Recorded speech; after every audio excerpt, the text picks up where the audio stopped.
bases dropped on another edition of Soccer Down here. It's a Tuesday tune-up. Some of us might need a little more caffeine to tune up.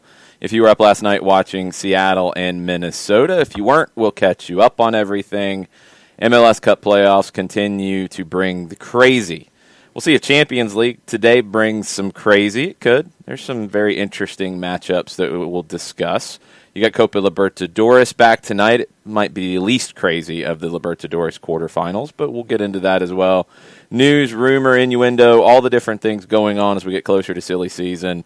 Most importantly, we'll take your questions, your comments as well. You can do that a few different ways. Tweet at us at Soccer Down Here. You can email us, soccerdownhere@gmail.com. You can also join us on the Twitch pitch, twitch.tv/Soccer Down Here. I'm Jason Longshore. John Nelson's over there hanging out. John says he's got nothing today. Nothing. He must have struggled for sleep after the madness that was in Seattle last night, as Schmetzer time comes true again, and Seattle somehow is in MLS Cup final. Let me see if I can do it properly here. Let me see if I can give it justice. Schmetzer time. I tried to do my best Rob Stone there in referring to Schmetzer time. But no, one of us had 3-2 as the final score. Yeah, one of us talked about how difficult it would be and went back and forth on it and went with a 3-2 final. Yeah. Wasn't me. You had more goals than I did. I said 2-1. You said 3-2. Man, I should have put the good Reese's on that one.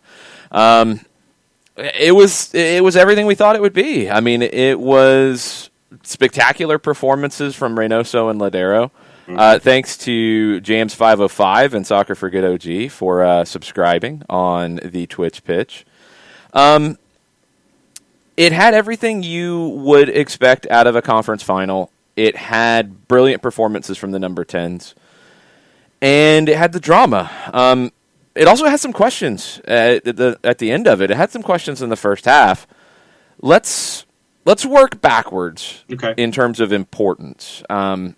There will be a lot of importance placed on a penalty not given and a red card not given. Let's put those to the side for a minute. Let's talk about how the match concluded. And first off, thanks to everybody who was hanging out after soccer over there on the Twitch pitch.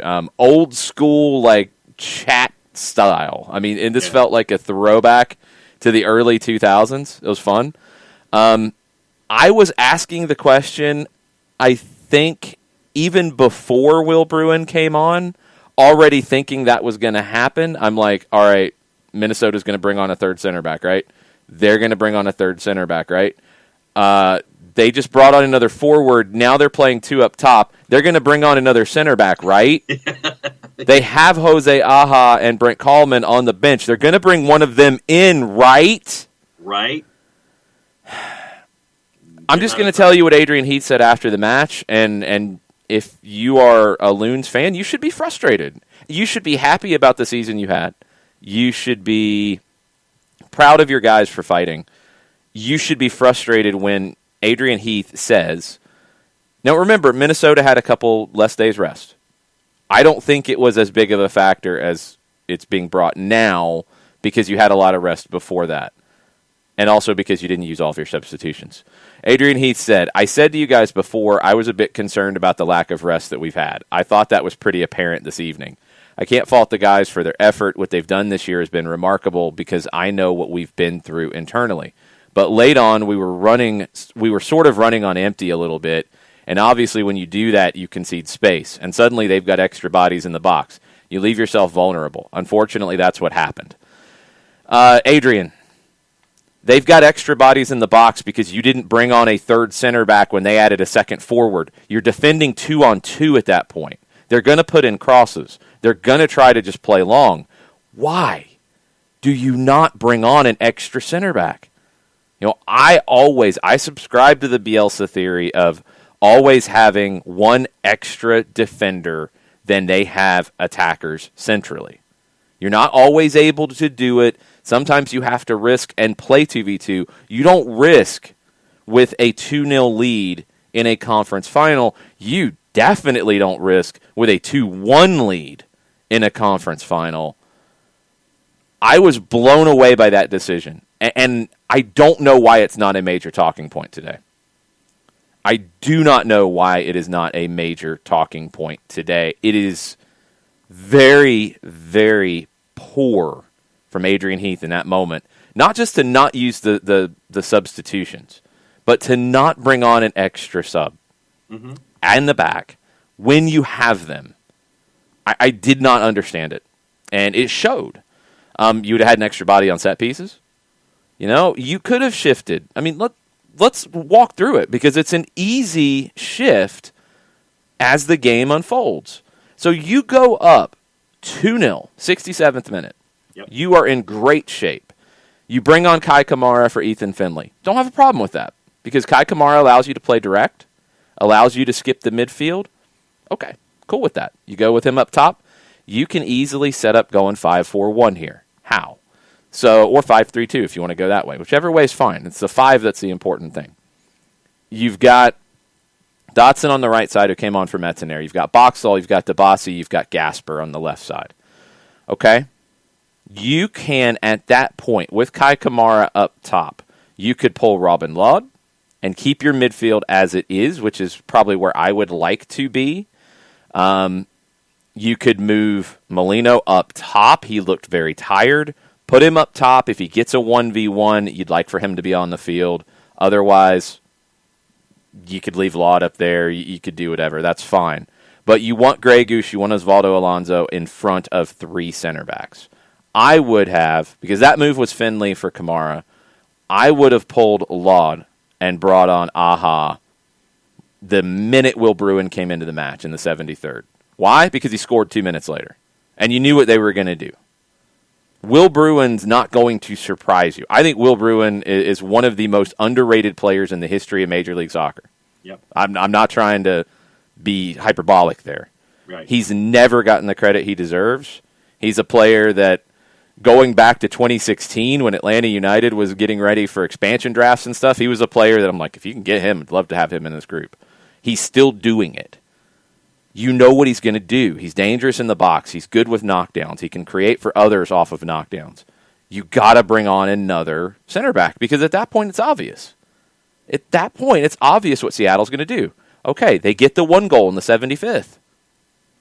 You had 14 minutes before Rui Diaz scored on a set piece. Why did you not make a sub? Any sub, but especially bringing on another center back. Because at that point, it's easy. When you did, do it, you're already down 3-2. There's no time left. You bring on Schoenfeld for Lod because you have no time. That's whatever. You should have brought on a center back. Does it guarantee you get through? No. Does it give you a much better chance against a team that is going to play uber direct and has just brought on a target forward? Yes. It's mind-blowing to me. Shocking. I have, in the time that we have done this show, one of the first things that stuck in my head was the Bielsa philosophy of always have one more guy defending than they're going to send forwards forward. How Adrian Heath did not do that in this situation, A, when you're up 2-0, B, when you're up 2-1, and you still had subs available. It's stunning to me that he didn't do it. And when you don't do something that seems logical to me, you deserve your fate. And with all of the hard work that Minnesota put in to get to this point, to get that lead, to showcase folks like Reynoso and Molino to get to this point, and then not make that decision, to me, absolutely mind-blowing. And I was sitting there over that last 20 minutes of action, and I can't necessarily say that I was laughing, but my jaw was open with how things shifted the way that they did. But yeah, Adrian Heath talking about lack of rest and running on empty. Even if you take that quote at face value, and consider where you were in the game, why are you not making substitutions other than Kai Kamara with 21 minutes to go? Even taking all the rest of the context out of it.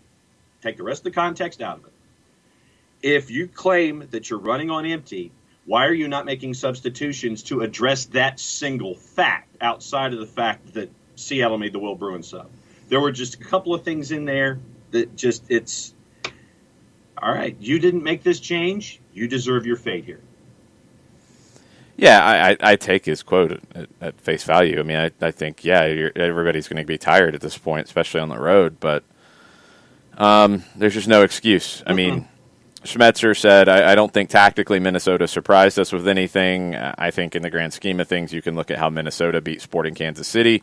They took their chances, and I think tonight they took the few chances that they had and certainly put us under immense pressure. They did.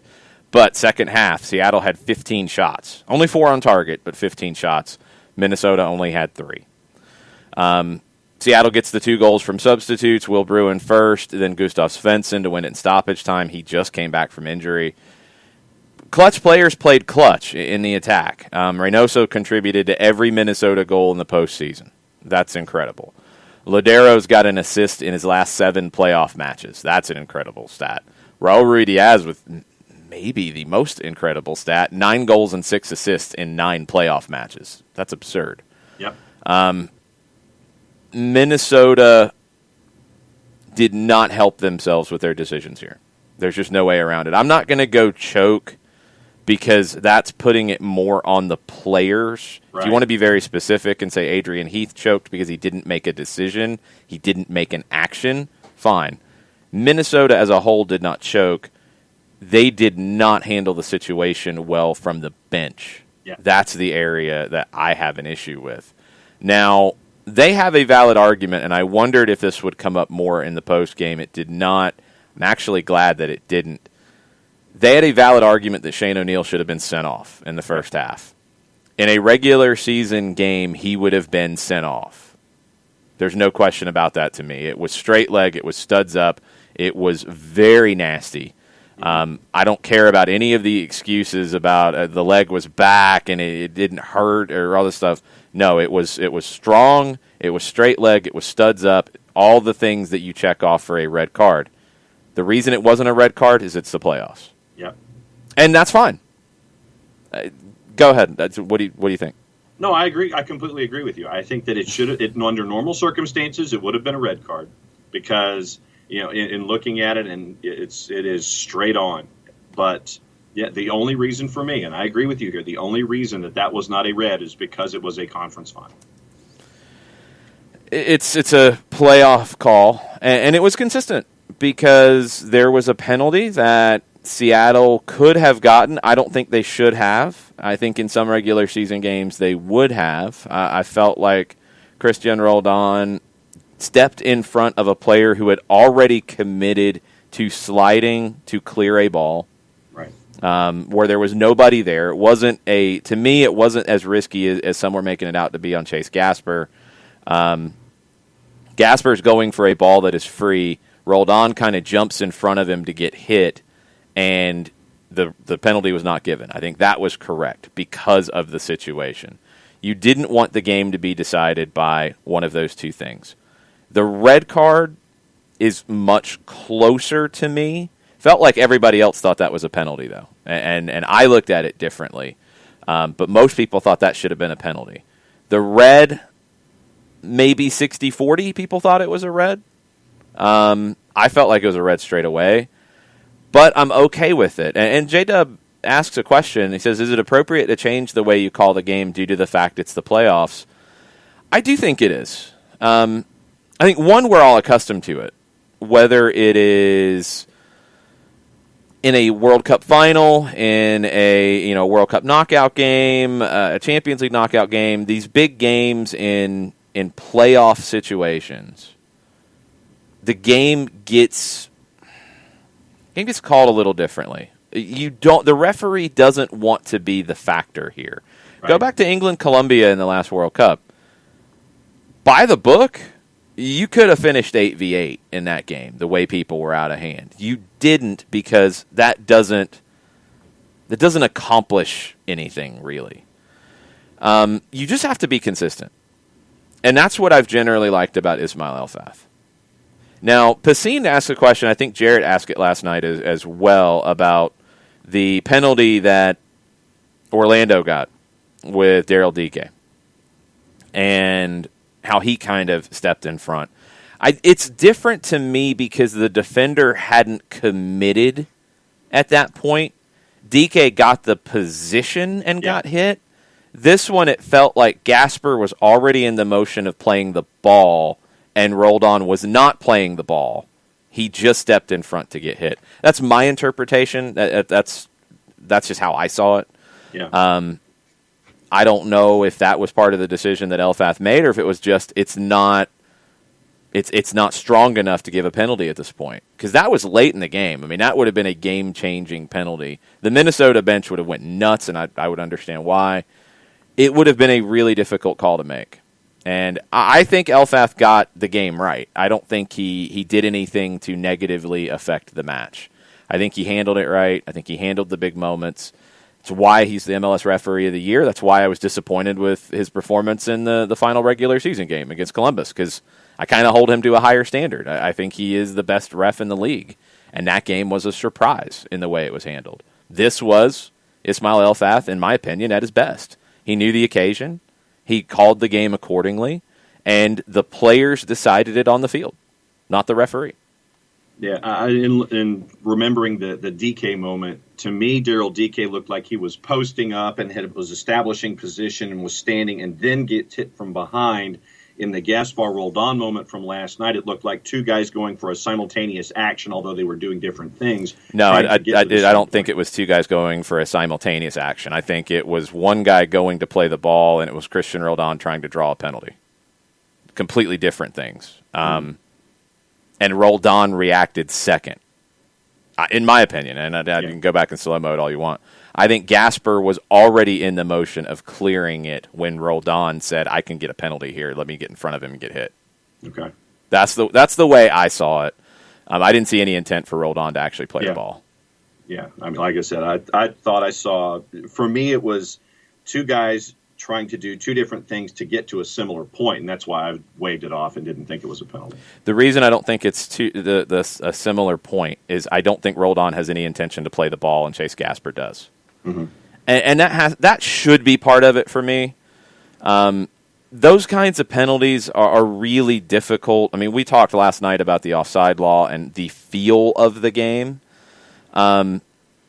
Those kinds of penalties where somebody gets hit from behind where they're not playing the ball in the far corner of the 18, it doesn't feel like it should be a penalty. And you can't define that. That's for everybody to make their own decision. It doesn't feel like the stone cold penalty decision.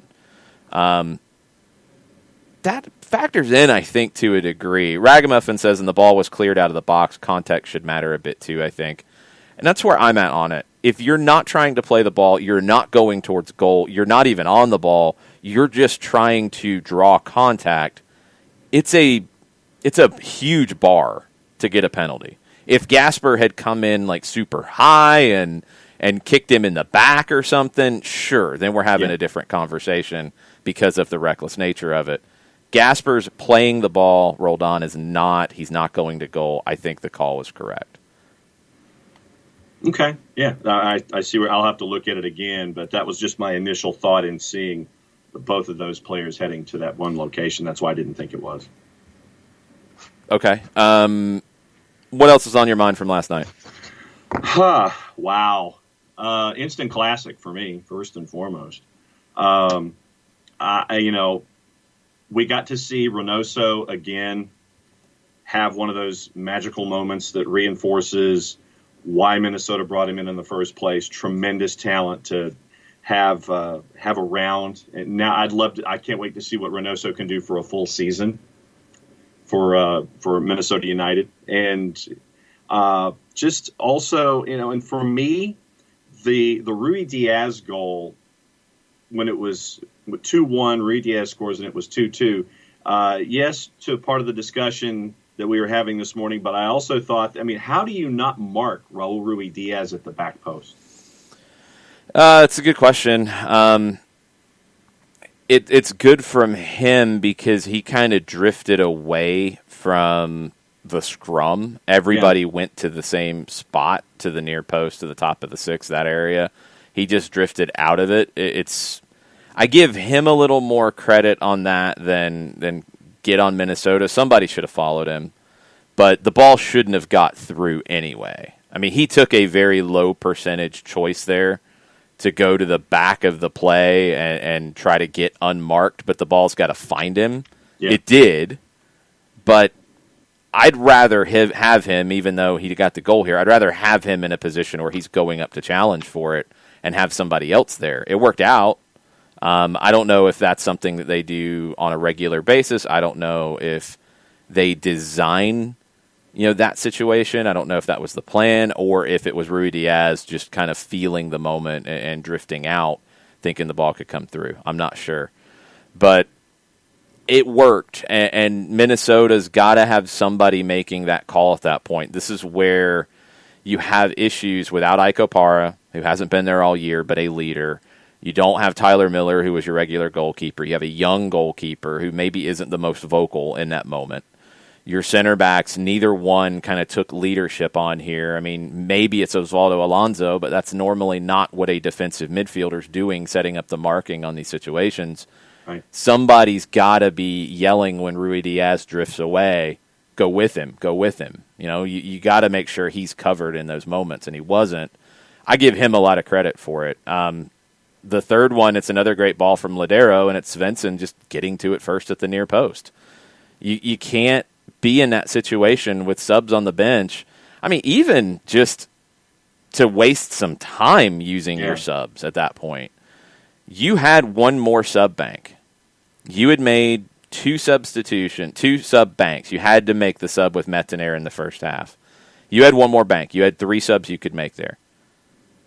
At the 90-minute mark, if I've got it at 2-2 at that point, I'm holding on for dear life. Yeah. I'm using all 3 subs, and I'm telling people to fall down and hold your hamstring. You're getting subbed.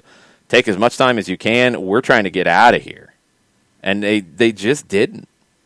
And it was very surprising from Minnesota. Very disappointing, I think, from Minnesota. And I'll be curious to see what the long-term questions are about it with Adrian Heath. One other thing that he said afterwards, and this is the hard thing about the way the season is structured, all those decisions that other teams have already made about options, about guys who are out of contract, they got to make them really fast. And he said, we've got a lot of big decisions to make in the next 24 to 36 hours on where we go and what we do to move forward. But that's what we'll do. That's the nature of the game, and sometimes you've got big decisions to make, and they're not incredibly popular at times, but you have to believe that they're the right decisions. I think we've done that over the last couple of years, made some really good decisions with the players and the quality we've brought in. Now we have to go and do it again, try to keep moving forward, and that's what we'll do. That makes me wonder if there's maybe a surprise coming up with some of the decisions they got to make. Yeah. And we don't know. I mean, we don't know who's going into an option year. This is one of the things that I wish either teams put it out there, which I know they don't want to. Agents could put it out there in some cases where it's advantageous for them. If people could find it out, I don't know. You don't have a Schefter or a Woj here getting all these contract details, because that makes me think, like, is Osvaldo Alonso going into an option year and they have to make a tough decision? Is Gregush going into an option year and they might decline it because it's a huge number? Like, we don't know, and we're just kind of waiting to see what happens. On goal number 3, this was the other thing that stuck in my head. Svensson got to the point first. Was that, to me, I was wondering if Debasi was laying back because he was playing on a yellow for 30 minutes, or was Debasi just late and Svensson got there first? If Debasi's thinking about a yellow card in that situation, he shouldn't be playing at this level. Period. He can't be thinking about a yellow card there. You've watched the game play out. Ismail Elfath hasn't given a red card on Shane O'Neill's tackle, and he hasn't given a penalty. He's not throwing a yellow on a corner kick in stoppage time. No. Debasi did not mark it well. He's got to be tighter there. It's a young player who hasn't been in that moment before, and it shows. But no, it has nothing to do with him being on a yellow. Okay. So those were my 2 prevailing thoughts on the 2-2 and the 3-2. Yeah, it's just got to be better. A lot of questions about, and this is what Mike Conti said, this is what I've said, consistently. I would rather see 2 legs. Would this game have been what it was in the first leg of 2? Maybe not.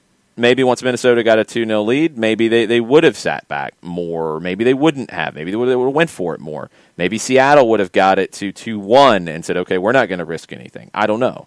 But you would have had 180 minutes of this matchup, which I would have liked to have seen. Because this is a good matchup. These are 2 good attacking teams, 2 defenses that are kind of meh. I would have liked to have seen this over 2 legs. I feel like you get better playoffs over 2 legs. That's just my opinion. There's some others who have it too. The playoff format for MLS, it has worked really well this year. There's no way to complain about it. Even if I'd like to see more minutes between these teams, it has been exciting. It has gotten people talking. I wonder if it's crossing over into the general sports conversation in some of these cities. That's the part I don't know. If it is not, then I want MLS to figure out why. If it is, then it's working, and it's accomplishing what it needs to accomplish. This game should have been talked about all over Seattle. I hope it was. This game should have been talked about all over Minnesota. I hope it was.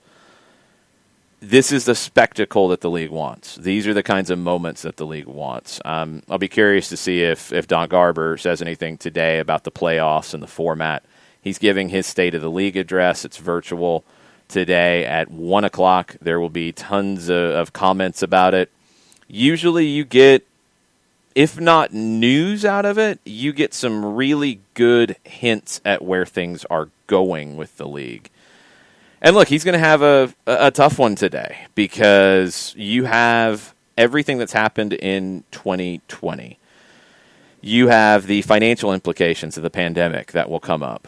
You have when the season starts next year, because now it sounds like there could be more pushback.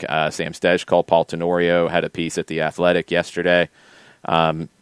Definitely coming from the player's perspective and kind of, I think, being a voice for them in some ways, because it was very clear that the players aren't necessarily on board with getting that start time when it starts.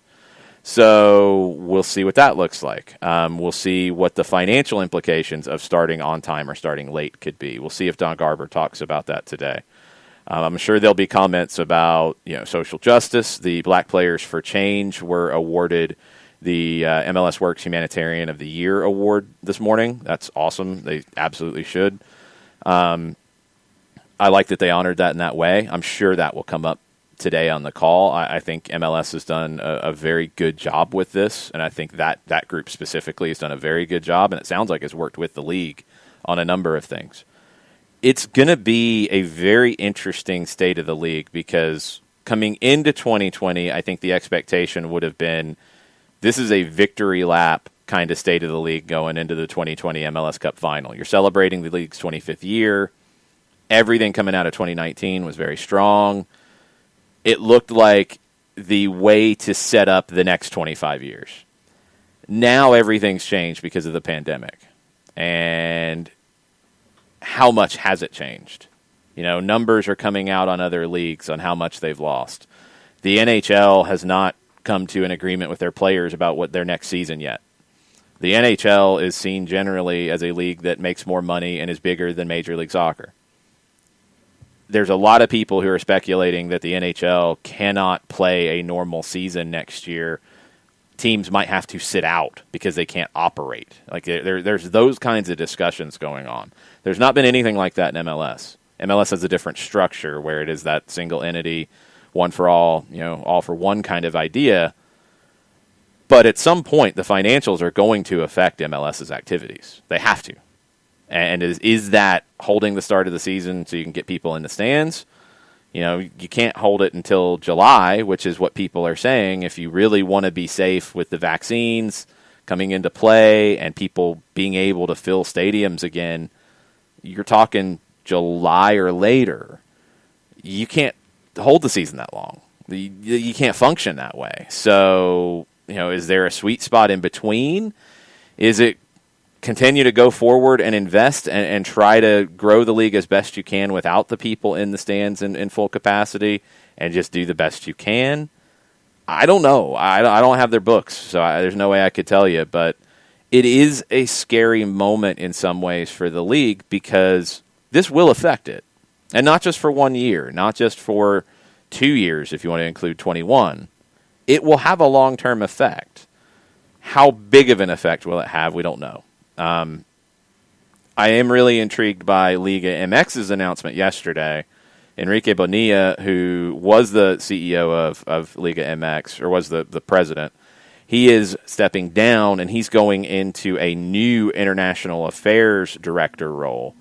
And one big element of that, one is to get Mexican clubs back into CONMEBOL competitions, Libertadores, Sudamericana. That'd be very lucrative for Mexican clubs. There's been some talk that MLS clubs could be included in that as well. And if it's lucrative enough, MLS is going to have to look at that. But one of the main things that Bonilla will be in charge of is building the relationship with MLS. Does that mean, and I don't think it's a full merger, but is it some kind of joint competition that is a lot bigger than Leagues Cup? They're going to have to find ways to make money. And I know that's a bad word in football because people will get mad about modern football and business and financials and all that. It doesn't exist without it. And it's something that will be front of mind for a while because you've got to recoup. The players took, I think, a 5% pay cut, if I remember right, this year. Yes. And that was in the second half of the year. They were paid fully up until, I think, the MLS is Back tournament. Then they took that cut at the end. That's not much. The league lost more than 5% of its revenue. We know that much. We'll see if Garber gives an update on the $1 billion loss that he was projecting early on, which looked pretty realistic when you started to do the math.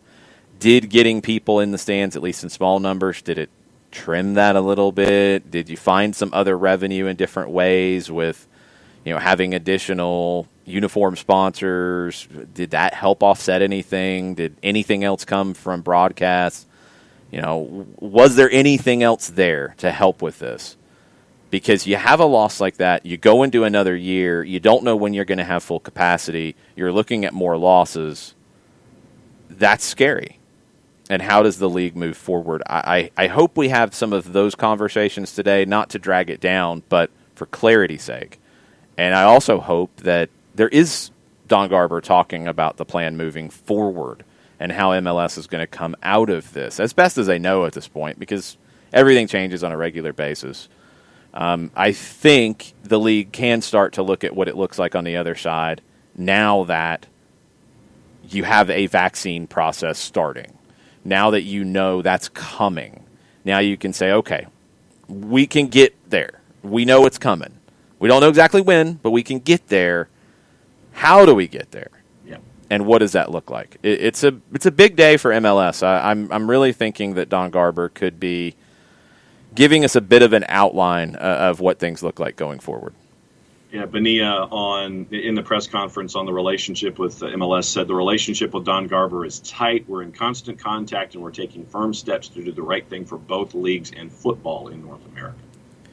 Yeah, I mean it's absolutely vital, and Liga MX has lost money too. Everybody's lost money. There's no league in the world that's made money this year, and Liga MX is trying to do more in the United States because there's more money for them in the United States. They are trying to find ways to make up for the losses they've had. And they have some teams that are in far worse shape than MLS teams. And they've got to prop them up, even though the league's not structured that way. They can't afford to drop down to 12, 14 teams that are strong. They don't want that. So they've got to find some ways to deal with this too. And working together could be a big way to find it. And look, I want the domestic competition to be strong. However, if you have an opportunity here where you can work together on a competition, you've got to find out how to fit it with CONCACAF because they want to expand CONCACAF Champions League. You've got to find how to fit it if something happens with CONMEBOL and Libertadores or Sudamericana. You got a lot of things to juggle. Those might take a minute. If you can work together to start a Leagues Cup being expanded for next season, next year, and it's got money behind it and you can go sell it, you go do that. You do that now, and maybe that can bridge the gap a little bit here. Let's get into a couple of questions on the Twitch pitch. Katie Weaver's hoping Osvaldo Alonso becomes available. It's possible. I mean, he's there, 2 years? So I don't know if they signed him to 3 years guaranteed. 2 years at his age would have made sense with an option. And it's a decision. If he's on an option year, do you do it again, depending on what that number is? And if he becomes available, would Atlanta United go after him? I think he's still got some in the tank. I think he's played well. You just worry at his age, can he do it 34 games if that's the plan next season? Can he do it week in, week out? Can he do it in a year that could be more compressed again if they do start later? We just don't know. There's a lot of questions. We just don't know. Let's see. 3TH says, I read that piece as more some ownership being grumpy about the start time and wanting to compress the season to get more games that might have fans in the stands. That factors into it too. And I think the player-owner thing, I hope they can get on the same page. They have to across all of it, and the CBA and some of those discussions come into it, force majeure, all these different things factor into it. The reason I feel like maybe it was coming from a player's perspective was the force majeure talk was very strong in it. You have to keep that option on the table right now if you're MLS because of what you've lost and what you don't know when you're going to get back to normal. So, yes, it has to be an option. I don't think MLS would have, I don't know, maybe I'm not subscribing to Black Helicopter stuff as much, but this was kind of implied there. I don't know, it wasn't even implied, it was flat out said, that they would start the season early to not have fans in the stands to then be able to invoke the force majeure clause. That feels like a whole lot of conspiracy theory in a time where you might have to invoke the force majeure clause, period, because of the losses you're dealing with. And I think you'd have a valid reason to do it. Global pandemics don't come along every other year, you know? Yeah. So that kind of stuff, I get frustrated when we're trying to make controversies out of these kinds of things. Maybe the players feel that way and they're worried about it. I understand it. But when people who run these teams are losing the amount of money they're losing, it needs to not be conspiracy theory time. It needs to be, we got to sit down at the table and work together time. Because there's not a league if people can't afford to make payments on things. There's not a league if teams lose $1 billion on a regular basis. There's no league then. And then there's nobody to pay the players. They've got to work together. And things got fractured going into MLS's back, and MLS got very aggressive to get that thing done. I'm assuming they felt like they had to. Maybe they overstepped their bounds. But that relationship has to get fixed. If that's still an issue, people need to put their big boy pants on and go sit down at the table and do what it takes to get back on the same page. Because they cannot afford to be fighting and squabbling right now over these things, because you've got leagues and teams around the world that are going to look very different after all of this, and MLS doesn't need to be one of them. So squabbling over the start of the season to invoke a force majeure clause, that's ridiculous if that's part of the conversation. If it is, both sides need to grow up, because it's not good for anybody.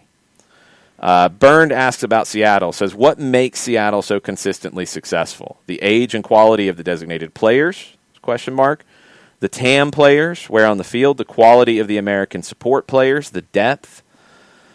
The depth I thought could have been an issue last night, but he had enough substitutions to do the things that he wanted to do. Consistency, I think, is one of the biggest things. They could end up, I think I saw this morning, with 5 starters from the 2016 MLS Cup winning team on the field in MLS Cup on Saturday. That's impressive. That's not typical. That could happen. That helps. You hit on Raul Ruidiaz, absolutely. Ladero you've had for a while now. You hit on that signing. Jordan Morris, keeping him, not having him go to Germany, huge. You hit on the Joao Paulo one. Cristian Roldan's one of the best moves that Seattle's made. Getting him, I think he slipped in the draft. It made no sense why he fell so far. They drafted him. He's been able to fill so many different roles for them. Such a vital player in this league. Cristian Roldan's one of the most important things. Stephen Fry having a good goalkeeper you can build around. The back line's changed a lot, and I felt like it should have been an Achilles heel at some point, and it hasn't. I put that down to Stephen Fry as much as anything. But Fry, Roldan, your attacking trio now of Rui Diaz, Morris, Ladero, that's enough in a lot of these games to ride through. So I think it's consistency, and I think it's the second tier, whether it's TAM or whether it's the domestic player, that has elevated them. Because there's teams with really good DP, top-level talent that don't have enough to support them. Seattle's done a really good job of getting the secondary player to support, Svensson, Joao Paulo, these kinds of players that aren't big names, that people don't always see, who have a huge role in the team's success. But also getting the performances out of, you could look at role players. I mean, Alex Roldan becoming a right back.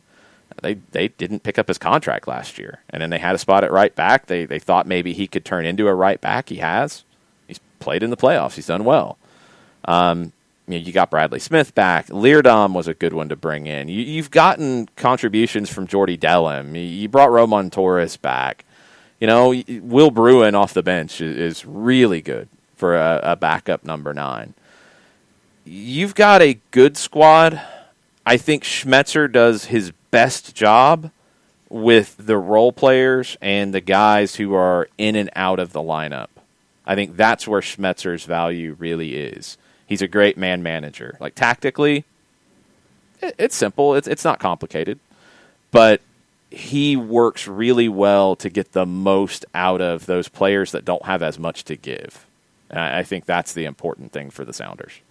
And for me, in addition to all the other stuff that you were talking about, you're also seeing a healthier Jordan Morris who's getting those minutes, and he's there consistently to be a part of the attack where, when he's had the health problems, that rhythm's not there, and you're seeing a Jordan Morris also playing in rhythm as a part of this offense. Well, I mean, that's this year. I think the question was, in general, why is Seattle consistently so good?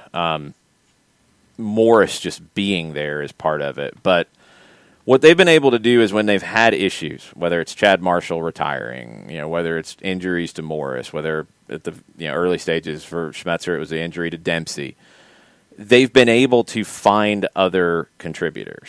That's been big. Can they continue to get the Christian Roldans, the Shane O'Neills, who Orlando let walk? I mean, Shane O'Neill was in Orlando, and they let him walk, and he ends up over here, and he becomes an important player for them. Do you continue to get contributions from O'Neill, from Roldan, those kinds of players at the bottom end of your roster? And do you continue to foster the development of your Christian Roldans and your Jordan Morrises and continue to see them improve? Be very curious to see. Does that change if Schmetzer's not there? It could. He does a good job of keeping everybody involved. And as we see in this league, you've got to be ready to have players step in when there are issues. And he does a very good job of that. Nathan Pugh is in this morning on the Twitters. He says, I'm old. I watched the recording this morning of the match. He says 4 things. A, has anyone checked on the Twin City area? The only thing keeping that from being full-blown 28-3 was that it wasn't a final. Yeah, I mean, it's close. It's not 28-3. Like, the closest thing you're going to get to 28-3 was Cruz Azul this weekend. Yes. But it's in the ballpark. It's not good. Yeah. 2, I'm dying on this hill. I cannot stand John Strong. He's exhausting and annoying. I'm not happy the final is on Fox. I totally disagree with that. I like John Strong. C, Seattle goes back-to-back. They could. 4. They easily could. I think they're the favorite going into the final. I don't know if numbers are out yet, but I think they're the favorite. And then 4, he says, I'm glad they didn't give that penalty towards the end. That was the absolutely right call. Numbers are out, and Columbus is the favorite. Barely the favorite. I don't think it should have been a penalty at all. That would have been a very bad way for this game to turn on. Then a couple of other things from Nathan this morning. He says, also, up the Reds, John, of course, as our daily reminder. And we also had some folks that have been posting stuff like this in the timeline this morning. Nathan says, also, 2 years on, rainy night at the Benz, guy vomiting in the seat next to me before the match started, that's not good. Limbs everywhere on 39, jubilation on 54, horse screaming on 90, singing Marta Train on 90 plus 45, delicious, hashtag on par reaction, championship remembrance. Yep, always good. I mean, 2 years on, it'll feel different over time, but it's it's a reminder of where fans here want the local team to be at, and I think it's a reminder for everybody, with the club. Like, that's where you want to be. You want to be having that conversation every year. You want to be, where Seattle and Columbus are. So, the work to get there next year is ongoing, and it doesn't stop. Also in on the Twitters this morning, Chris Hutchison with a suggestion for a possible subtitle for the show. Okay. Having to do with the GIF that you posted this morning, Mornings with Mourinho. No, we're not going to go full Mourinho on everything. No. Bart's in this morning, and he says, count me in the Minnesota Blue It camp this morning. Yes, Seattle came out firing in the second half, but Minnesota United should have adjusted better to the Sounders' attacking pressure. Hashtag MLS is whack. No, MLS is not whack. That stuff drives me nuts. I've seen way too much of that. Like, MLS is defending is crap. Well, what was Cruz Azul, by the way? But I know it's a joke here, but I've seen too many people be serious with it, like embracing this idea, like MLS is bad, isn't it great? It's like, no, MLS is not bad. This was a great game. Yeah. That stuff drives me nuts. It doesn't help. Like, if you're a random sports fan and you come across somebody on Twitter saying, this was so bad, didn't you love it? Well, you're not going to watch. No. Like, it doesn't do anything. It's trying to appeal to a very small subset of people who pay attention to the league at the expense of potentially turning others off. And it drives me nuts. Don't embrace when something is bad, saying, oh, this is ours, this is great, this is bad. It's not bad. Teams blow leads all the time. Again, Cruz Azul. It happens. It happens everywhere.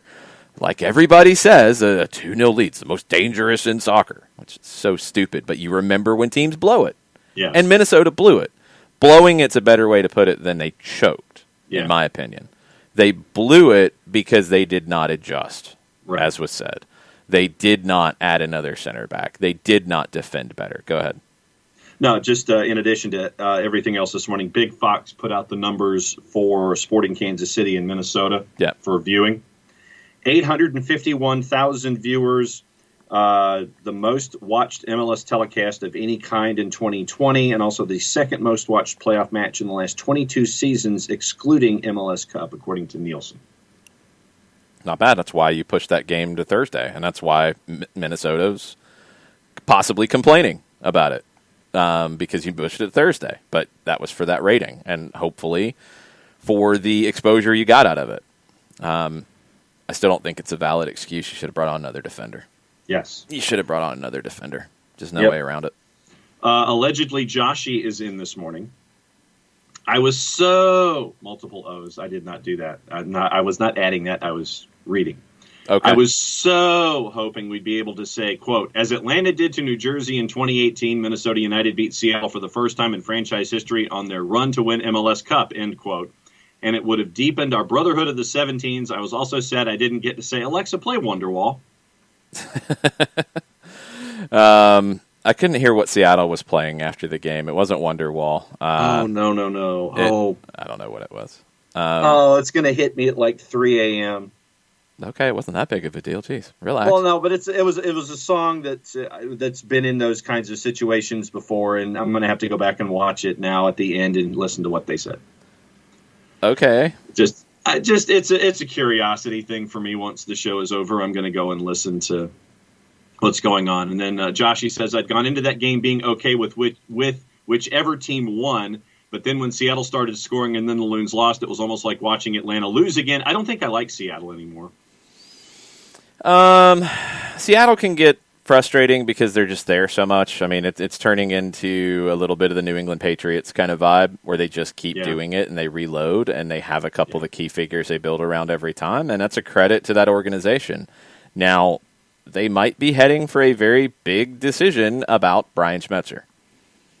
Are they going to keep him? And this is going to be the decision that will define the Sounders for a while. Because if they keep him, I don't see why things would change unless he changes or unless they miss on some players coming in or you have bad luck with injuries. Because I think he's going to continue to do what he does. If they move on from him, does the next person get the same things out of these kinds of rosters? I don't know if they do. I think Schmetzer has to get a lot of credit here. But he's also going to have to get a lot of money to stay. And he should absolutely be demanding it.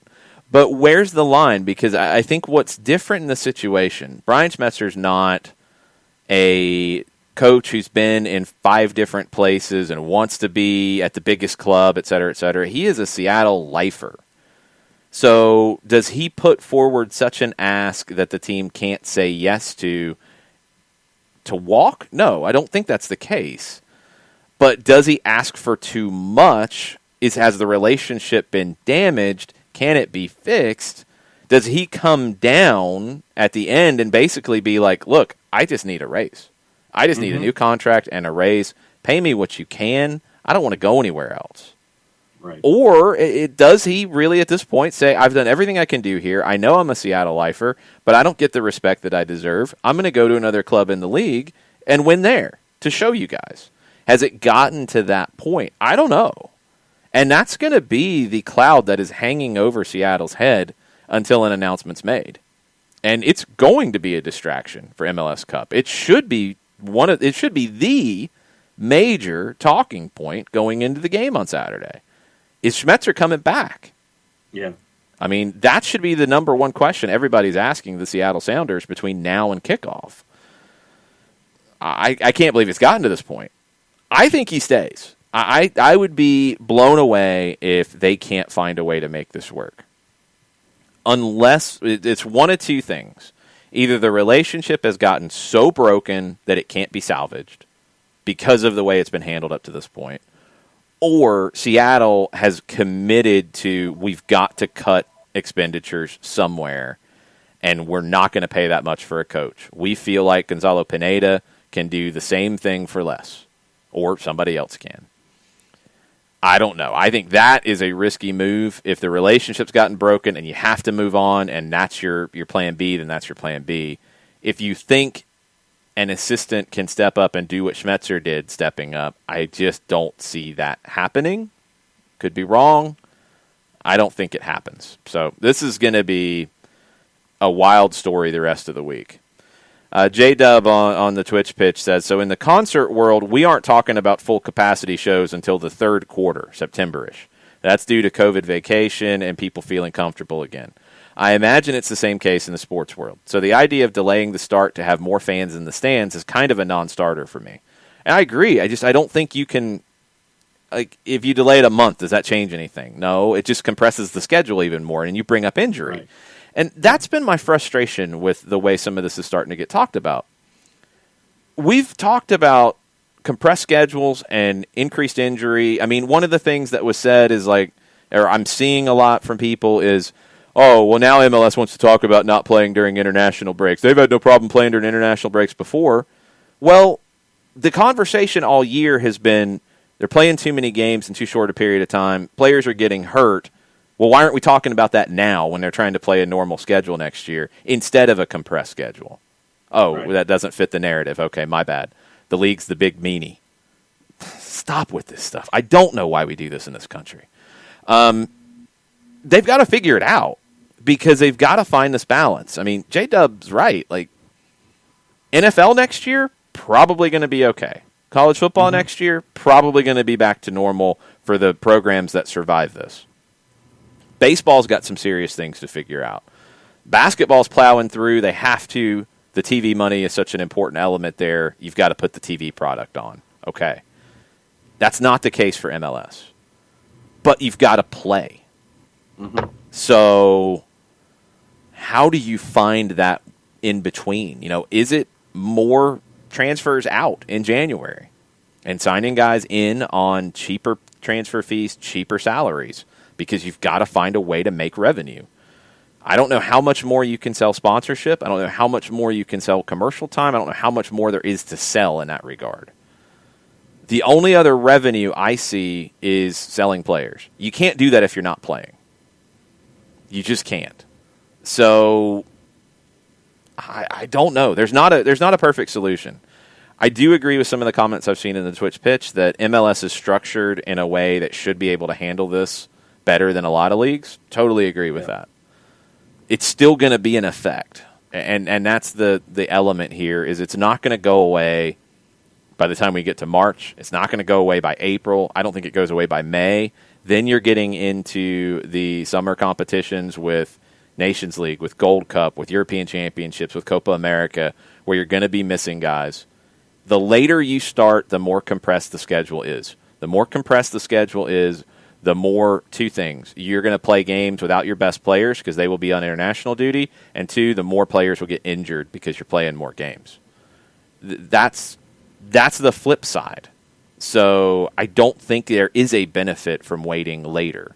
And that whole thing about starting early to be able to invoke the force majeure clause, I think is a red herring. I don't know. That's me. A lot of talk. Everybody kind of is on board with the idea that Schmetzer gets the most out of the players he has. I agree. Clayton Paw says this, to play devil's advocate: does Seattle show the importance in keeping your key veterans on the team and finding backups, unlike what Atlanta did and tried to replace with cheaper and younger? Maybe. But one thing you got to remember here, if you do it right, and it depends on what you want too. I mean, Seattle is doing it right now. Is this sustainable? We'll have to wait and see. If Schmetzer leaves, I don't think it is. But they've been sustainable over a 5-year period. Atlanta had 3 years where they made the playoffs, they won a Campeones Cup, they won an Open Cup, they won an MLS Cup, they were second in the league. Like, it's not like the 3 years of Atlanta was bad by any stretch. You know, so that's where I do take a little bit that, Seattle's showing you're doing it right, Atlanta's not. I don't agree with that. But the element is that if you do it the way Atlanta's doing, I think the idea is to have more resources to have better talent. Because if you make the sales correctly and you bring in the extra allocation money, you're essentially raising your salary cap. And then you can do more. Now, you've got to do that consistently because those increases are short-term. When you get a bunch of allocation money for a sale, okay, your cap the next year goes up. That's a good thing. You can add more talent. Well, the next year it's going to go down unless you make more sales. So it becomes a way that you're trying to feed and grow your cap. That's the structure of MLS. That's a good thing. That's a strategic thing. It's not just to make money. It's not just to put more money in the coffers, although, again, you have to do that to do all the other things you want to do as a club. You got to make money. Seattle, what they did, what's been a little interesting, is I think they've sold more shares of the club to bring more money in. Yeah. They diversified the ownership group to bring in some of that money rather than doing it through player sales. That doesn't affect your salary cap, but they've been able to get the most out of it. There's different ways to do it. There's different strategies to it. In any of them, you've got to get the right players. You've got to get the right manager. You've got to get the most out of the group you have. Brian Schmetzer's done that consistently with a rotating cast because they have had some rotation. You know, they've kept some, but they've had rotation like every team in MLS has. I don't think that you could say that they've kept the overall same group, even if they have 5 starters from 2016 in 2020. That's still 6 other players that have changed. That's a lot. Schmetzer's done a lot to get out of it and get the most out of it. You got to have a manager who can do that. Whether it's Tata Martino who did it, whether it's Frank de Boer who did get 2 trophies but then didn't do it, whoever comes in next has to get the most out of the players that they have. All right, we got a ton more questions. We got a lot of things to get to. John, before we do that, why don't you tell us about Mr. Apolinsky in Decatur, GA? And you will have musical accompaniment right now. There we go. Apolinsky and Associates, LLC, proud supporters of everything soccer down here in the SDH network. Wrongful death and serious injury matters. And if this is a conversation that you need to have, a couple different ways that you can have said conversation with Apolinsky and Associates, LLC. If you believe in email, you can shoot Steve an email directly, steve@aa-legal.com. If you believe in picking up the telephone, you can have that kind of a conversation. You can call 404-377-9191, get a free consultation that way. Or if you believe in just the World Wide Web, not just emails, but the World Wide Web in a grander sense. On your bar that you type in your homepage ideas, aa-legal.com, large device or small, you hit enter, you hit return, you hit arrow, whichever advances it to the homepage. A pop-up window pops up because that's what pop-up windows do. They pop up 24/7, 365 and a quarter. Thank you, Chris Hutchison, for that. And you can have a conversation with the individual at the other end of said pop-up window to have your questions answered that way. So it's email, it's phone, it's pop-up window. Bunch of different ways that you can do it. Over 30 years of experience, over $40 million in judgments for their clients in Georgia and Alabama for wrongful death and serious injury matters, recognized as Legal Elite by Georgia Trend magazine for being one of the top 100 firms in this here state of Georgia. The firm, one name, with a comma and a bunch of capital letters. Appalinsky and Associates, LLC, the website aa-legal.com. How did you describe that? One name, but then it wasn't one name? A period and a bunch of capital letters. Appalinsky and Associates, comma, LLC, capital letters. Yeah, I got to give you a 3. Sorry. That's craziness. All right, East German judge. Yeah, pretty much. Burned says, talking about dynasties, because Seattle's a dynasty. Toronto has been pretty close to a dynasty. Maybe not quite. And maybe not now that Greg Vanney's left. Burns said, the good news for Atlanta is that I don't see a dynasty like Seattle in the East. Columbus, Philadelphia don't have the money. Toronto has a bad GM now. Well, I don't know about that. New York City, a poor coach. You might be right on that one. Red Bull don't care about New Jersey. Red Bull is another one who they have money, but they act like they don't, like a Columbus or a Philly. They're going to develop from within. You'll have ups and downs when you do that. You know, I think maybe it's, and I get it, this is all you have to work on, but I think what Atlanta is trying to do is to develop talent internally, like a Columbus. Well, Columbus isn't even really doing that. Like a Philadelphia, like a Red Bull has, like a Dallas has. Combine that with the ability to go spend, and combine that with the ability to keep somebody like a Joseph Martinez. They are trying to be all of those things, and that's what a big club tries to be. That's what Real Madrid would like to be. That's what the biggest clubs would like to be. It's tough, and it also takes some time. And I think we've seen 3 years and this one, which is a weird one and a bad one. That doesn't define what this club will be over 20. You know, like I think some of the time that is needed, we have to see how it plays out a little bit. I do think Atlanta will have turnover, which most MLS teams do. Seattle's been able to keep a group together for a while. And I don't think they're really at risk of being too long in the tooth. They've done a good job of refreshing where they've needed to. They were close to that. Toronto is bordering on that now, although you get Akinola this year. You have Liam Frazier. Like, you've got guys in-house to replace Bradley and Altidore. Now you've got to address the back line if you're Toronto, because that's where they have gotten a little old. Seattle did, and they refreshed. And you know, you get one guy like O'Neal from inside the league. You go out and you get Yemar Gomez Andrade. You added Xavier Arriaga before that. You went and you got another supporting player in Roman Torres, a veteran, end of his career. He can come back in and help you. Svensson's been able to play in the back. So you've got enough at center back to be okay. You've refreshed out wide. You've got Jovan Jones who can play in the back if needed. You've got Nuhu, who is so overrated. You've got Alex Roldan. You've got Bradley Smith. You brought Medranda back. You know, you've got Leardam. You've got a lot of interchangeable parts. They've done a good job with that because their defense last year scared me during the season, especially after Marshall retired. I did not think they could do it. What they did last year was uncommon because they were not as good defensively as a typical MLS Cup winning team is, and they found a way to do it. When Raul Ruiz-Diaz scores as many goals as he has in the postseason, when Nicolas Ladero shows up in big games, you can overcome that. We'll see if that continues to be the case. They got better defensively this year. In the East, I agree. I don't think there is a dynasty-like team right now. Can Philadelphia continue to develop talent to replace Aronson? Maybe his brother does. To replace McKenzie, to replace Kai Wagner, who they really did a good job scouting and good job bringing him in and getting a lot out of him. Can they continue to reload? We'll have to see if that can happen over time.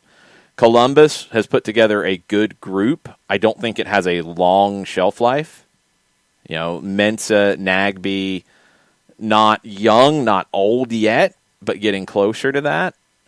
Columbus, I think, has taken advantage of slip-ups from other teams around them this season because they've been steady. Seattle's kind of been the same thing in the West. In a normal year, if everybody's healthy, nobody's looking at Seattle, they're looking at LAFC. And I know Seattle beat them last year, but LAFC would be the team that would have the bigger expectations. Sporting Kansas City should have done better. Portland, I think, should have done better. Seattle and Columbus were the two steadiest teams this year.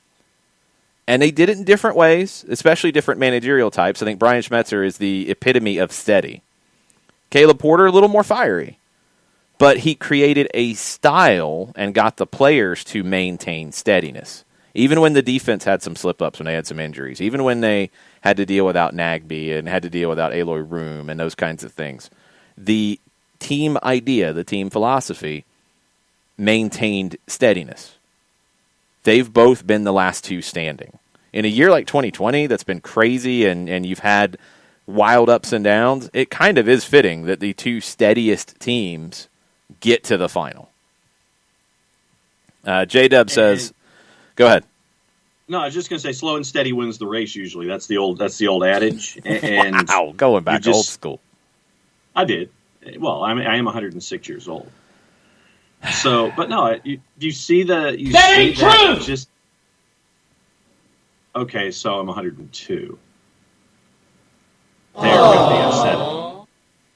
Yeah, I trimmed 4 years off of my driver's license just there. Mm-hmm. But yeah, no, I mean, it's what you do in a situation when all of the craziness is going on around you, how you can maintain a semblance of calm and order and just making sure that you're just taking it a step at a time. And I'm going to be ending up putting about $4 or $5 in the cliche jar by the time that this conversation's over. But yeah, it's just good grief.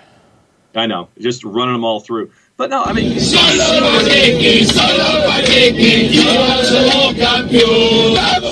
John is a pancake today. Maybe I should just buy breakfast instead if I'm a pancake.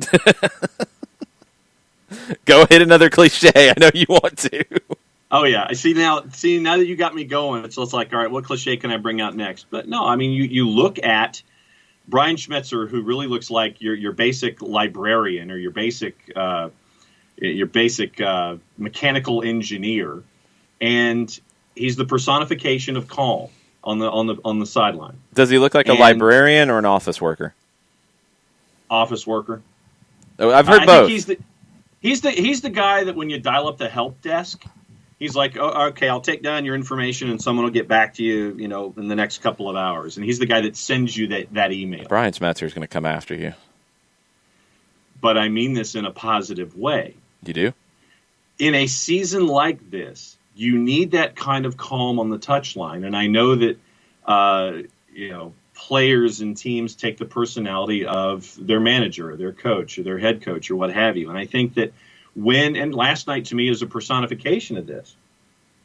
You're down 2-0. Brian Schmetzer's not ranting, raving, screaming, jumping up and down, throwing things, throwing water bottles or body armor out there on the pitch. It's just, all right, we've been in these situations before. Let's do what we do. We continue to do this. We'll make the changes we need to make. There wasn't a sense of outward alarm for Seattle. They took care of business. He brings in Will Bruin. You get one. Then you get two. And it's just, you just take that personality and you apply it going forward. And in a season like this, having someone like that calming influence or calm influence like a Schmetzer, then you see what happens in instances like last night. And I'm still waiting for my help desk email from him, by the way. Yeah, pretty much. Bart is saying that his MLS's whack hashtag is a good thing. Playoff chaos is fun to watch. This is why I don't like it. And I'm with you, Bart. I know you enjoy this league, and I know you consume it and tell everybody about it. I know. I'm playing with you a little bit here. But J-Dub Parker on the Twitch pitch has a good point, and this is the stuff that drives me insane. So much hate online for MLS after that game. The BR Football comment section was exclusively hate on MLS. And 3TH says, teams blow the tactics in every sport and league. I don't see how it's an indictment of the league. Here's my example. Let's go back to Manchester United's big man Fred, who got an early yellow card and seemed determined to get sent off, right? Mm-hmm. He wasn't pulled at halftime. It came back to bite Manchester United. Did that mean that everything was horrible about that league and competition? No, it meant Ole Gunnar Solskjaer got it wrong. Period. Does Liga MX and Mexican football as an entity, does it stink because Cruz Azul is a cursed club? No, they're cursed. They blow it every time. Every time. I mean, it's just it's like clockwork. But that's what they do. But that doesn't mean all of the game is bad. That doesn't mean the league's bad. And that's what drives me insane. Maybe it's because the people who are the haters don't speak Spanish. And maybe they don't pay attention to the Cruz Azuleada. Maybe they don't pay attention to that. Yeah. Correct it. Go ahead. I know you want to. Cruz Azuleada. That's what I said. I think. Anyway. Cruz Azuleada. Good for you, John. Good job. That just happened. Yeah. You want to say MLS is garbage? That just happened. That was a 4-goal lead they blew. Mm-hmm. Nobody said Liga MX is terrible. Nope. This stuff's got to stop. It's maddening. We don't grow the game by saying the game stinks in this country. It doesn't help. It's annoying. Jason Nix talking about dynasties in the East says, I think Toronto's closest. I agree, but I think they are changing. We got to see what they do as a manager next. Let's see what next here is. Katie Weaver says, the Loons may need to start playing Don't Look Back in Anger instead. They might after that game. Yes. That's for sure. Sam Williamson says, Jordan Morris needs to be playing in Europe somewhere. I disagree. He doesn't need to. If he wants to, and if the right offer comes, and it's the best thing for his career, absolutely. He made a decision not to go to Werder Bremen, and he stayed in Seattle. And he was paid handsomely for it, and he's a legend in his hometown, and he's won trophies, and he's a national team player. I think he's doing just fine. Would he be better if he was playing somewhere in Germany, somewhere in England, somewhere in France? Would he be better? I don't know. Probably playing not as much. Well, why do you say that? Does Jordan Morris not good enough to play in Europe? He is good enough to play in Europe. Then why would you say he's not playing as much? There's the perceived bias in my head about American players. That's not the especially conversation. Especially a couple of years ago, I would have said if Jordan Morris was to leave now, I think he would be a bit part for a team that wants him in Europe. I think if he'd done it a couple of years ago, I think that he would have been more of a prominent player. That doesn't even make any sense. The bias is changing to the good now. How many Americans played in the Champions League last week? 6, 7. Yeah, that's never happened. Like, it's changing for the good now. If he went somewhere now, he'd be looked at better than he would have been a couple of years ago. But that Jordan Morris would play anywhere. Jordan Morris is a good player. And we've got to stop with this nonsense about our players not being good enough to play in places. But that's not my point. No, you said he'd be a bit part somewhere. He's too good to be a bit part somewhere. I'm looking at it more from an age and a health standpoint than I am an ability standpoint. What? I just thoroughly disagree. So a U.S. men's national team player at 26 years old is going to be a liability somewhere and not play? No, come on now. He's good enough to play with a lot of teams around the world. Is he going to play for Real Madrid? Maybe not. Is he going to play for a upper mid-table team in Spain? Yeah, he could. But that's not the point here. The thing is, I don't think he needs to go to Europe just because he's a good American player. Because it depends on what's good for him. That's the whole point. Mm-hmm.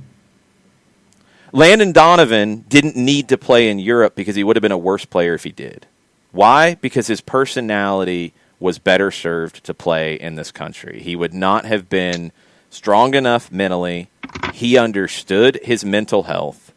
He understood that he would not have been able to reach his goals playing in Europe. He came back to play at home. You can say he's not tough enough. He's not whatever.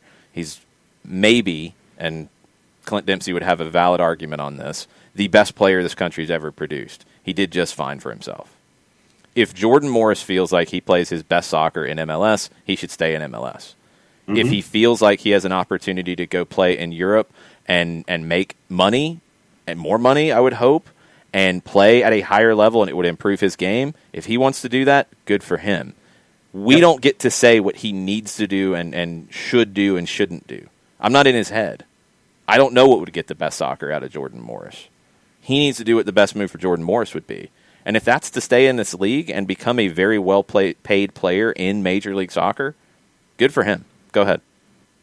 No, I agree. You kept saying like stuff. I was waiting. I was like, okay, let me finish what I'm trying to say. And no, you say what no. you I was agreeing with you across the board when it comes to what Jordan Morris should do. Any high caliber player, if Landon Donovan thinks he should be at home, he should be at home.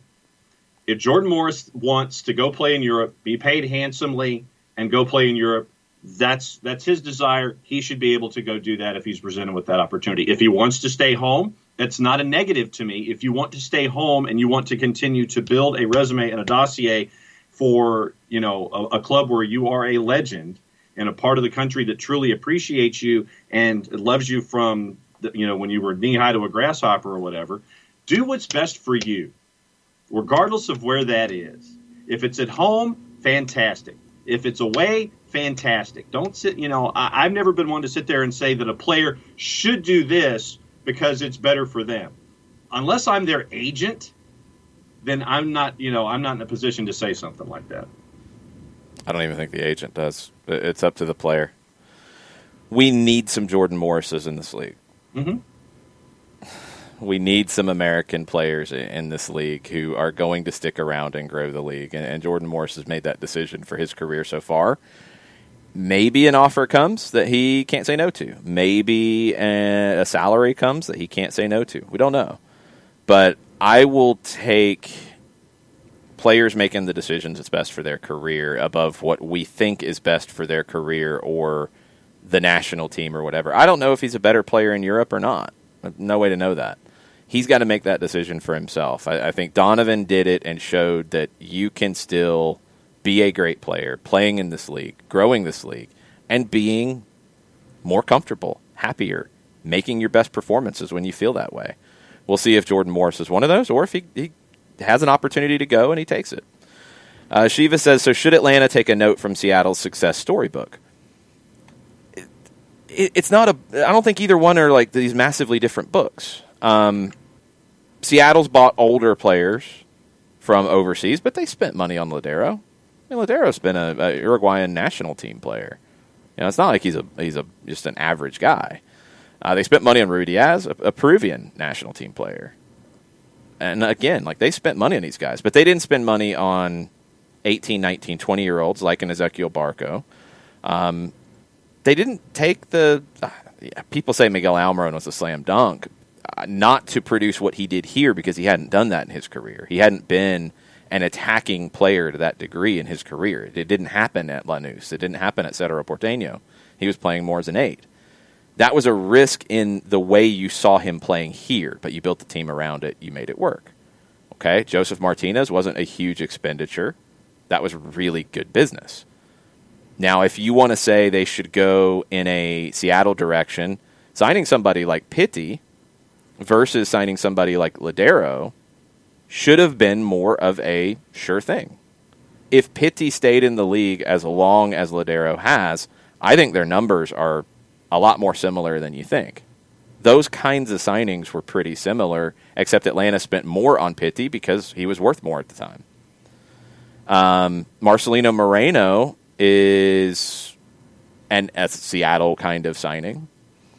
What I want to see is long-term what Atlanta does. Do you see more, and with this U22 initiative, and I know there's some of that in the Stej Cole and Tenorio article over at The Athletic, it sounds like either things have changed or they weren't reported correctly initially. The initial reporting was you could have 3 designated players and sign 3 U22 initiative players. Now it seems like if you have 3 designated players, you can only sign 1 U22 guy, and if you have less designated players, you can sign more of the U22s. It doesn't seem to make a lot of sense at the moment. That's not how it was initially portrayed. And again, this was all from reporting, so the league didn't come out and say it this way. If the case is, and the way it was written was 3 designated players on your roster, you only get 1 U22, then you would have what that is right now, because Eric Lopez would be that. And this still has to get approved for next season, by the way, and that hasn't been done yet. The other is if you have 2 designated players, you could have 4 U22 initiative players, which is a crazy scale to me. I don't understand the sliding scale of that at all, but whatever. So if you're able to buy down Marcelino Moreno and you sign more of the U22 initiative players, then we're getting back to where we thought it would be, but you can't add another designated player in a traditional sense. You're only able to add the 4 U22s, which have some restrictions. It's not like a true designated player. It's very complicated. I want to see if Atlanta continues with the kinds of signings like a Pity Martinez, like a Marcelino Moreno, 24, 25, 26-year-olds who are established stars, products, you know what you're getting. They're not still developing. Or if you do more of the Barco 18, 19, 20 big money signings that are, 1, going to be expected to contribute, but 2, also expected to grow and be a potential sale. I don't think they go older than that, and Seattle really hasn't either. So you could say, in some ways, from 2019 on, Atlanta's purchases in the market have looked very similar to Seattle's. Have you gotten the same results? Well, last year Seattle won the league. You won the Open Cup. You're in the ballpark right there with them. The thing that's hard at times with MLS to balance, the playoff winner is the champion. That is the gold standard. That isn't always the best team in the league. It's not like other leagues around the world where you have the best team who is the best team over the regular season. You feel like they're the best team because they did it over 38 games or 40 games or whatever. Here, you could do what Seattle's done in the postseason before, what they did in 2016, what they've done other times, and be not so great in the regular season, peak towards the end, and go on a run in the postseason. Bruce Arena's teams have done that. Dominic Kinnear's teams did that. Is that the model you want to follow to build the best team? Maybe not, because you could say they're not the best team, but they were managed the best in the way that they grew over the season and to win MLS Cup. It's a balancing act here because MLS is such an interesting league with the way it's structured. I'm curious to see what the long-term transfer strategy will be from the incoming side for Atlanta. Is it going to be more Morenos and Pitties? Is it going to be more, and they're different, I know, but I'm talking about age and establishment. Or is it going to be more Barcos, which are younger, more of a risk because they're still a developing player? But is it going to be more of that have more upside but more risk? Or is it going to be less risk, still upside because you can still sell, as you saw with Pitty, and make a profit, but that margin isn't as big? That's going to be really interesting to see how that plays out over the next bit of time. We don't have a big sample size yet. When it comes to the youth fund in the article in The Athletic, and this doesn't come across as much of a surprise, while it's possible the league moves forward with the youth fund, one source said fewer teams are expected to use the slots in 2021 due to the financial losses from the pandemic. One source classified the youth player slots as a potential game changer for the league and a progressive step forward on roster spending. Yeah, we've been saying that from day one when it came in. It's a huge game changer for the league. And if teams can't use it to its full extent day one because of the financial implications of the pandemic, I totally understand that. I totally get it. I just wonder about the format of it. That sounds really strange the way it was described about you have 2 designated players, you can sign 4 U22s. If you have 3 designated players, you can only sign 1. So in one way you have 4 players that are in the same bucket, and the other way you have 6? Yeah. I guess the U22 whatevers are not worth as much as the DP, and they're trying to justify it that way. I don't know. That feels weird. But we'll see what happens with it. Abby said Brian Schmetzer was calling you and yelling at you. You just didn't answer it. That's true. Burn says, I would trust Garth Lagerwey to find another coach who can keep Seattle up top. He's the best GM in the league, no question. Yeah, I think he's a very good general manager. I don't have a problem with that. We haven't seen him do a lot on the coaching side, to be perfectly honest, Bernd. I don't know if there's really a track record here. Lagerwey fired Siggy Schmid and promoted Brian Schmetzer as the assistant. He didn't go out and look for one. He was not involved in hiring Siggy Schmid. He wasn't there yet. So that's all he's done on the coaching side in Seattle. In RSL, he, I believe, came in after Kreis was already there. I have to double check that. I don't know if he made that decision. I don't think he did. Yeah, September 2007. Kreis was already there. I'm almost positive. So he didn't make the Kreis decision. They won MLS Cup in 2009. They got back in 2013. Kreis was leaving at the end of 13. He made the decision on who they hired at that stage after Kreis left. So that's the only other coaching decision he's made, and I'm trying to remember who that was, sadly. It was Jeff Cassar, who was promoted. So the only coaching hires he's made have been moving an assistant up. That's it. Kreis was there a few months before Lagerwey was the GM at RSL. So that's it. It was Cassar moving up, replacing Kreis, and it was Schmetzer moving up, replacing Schmid. If he has to go out into the market, or does he do what he's done if they don't get a deal done with Schmetzer and promote Gonzalo Pineda? He's had good success with that. At least he had good success with Schmetzer with that. Cassar lasted 121 games. He went 45, 43, and 33. Pretty average. It was a step back from where RSL had been. You look at where that team was kind of going from 08 to 13, felt like a cycle, and it was done by the time they got to 13. I think that's another reason why Kreis wanted to go. He had the opportunity to go launch NYCFC, and he didn't get the support to stick around. He did okay year one.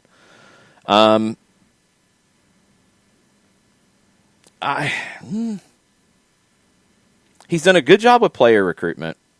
He did a good job at RSL with that too. The coaching side, I got to see what he does here if he has to hire, because I'm not convinced like Bernd is on it. I want to see more first.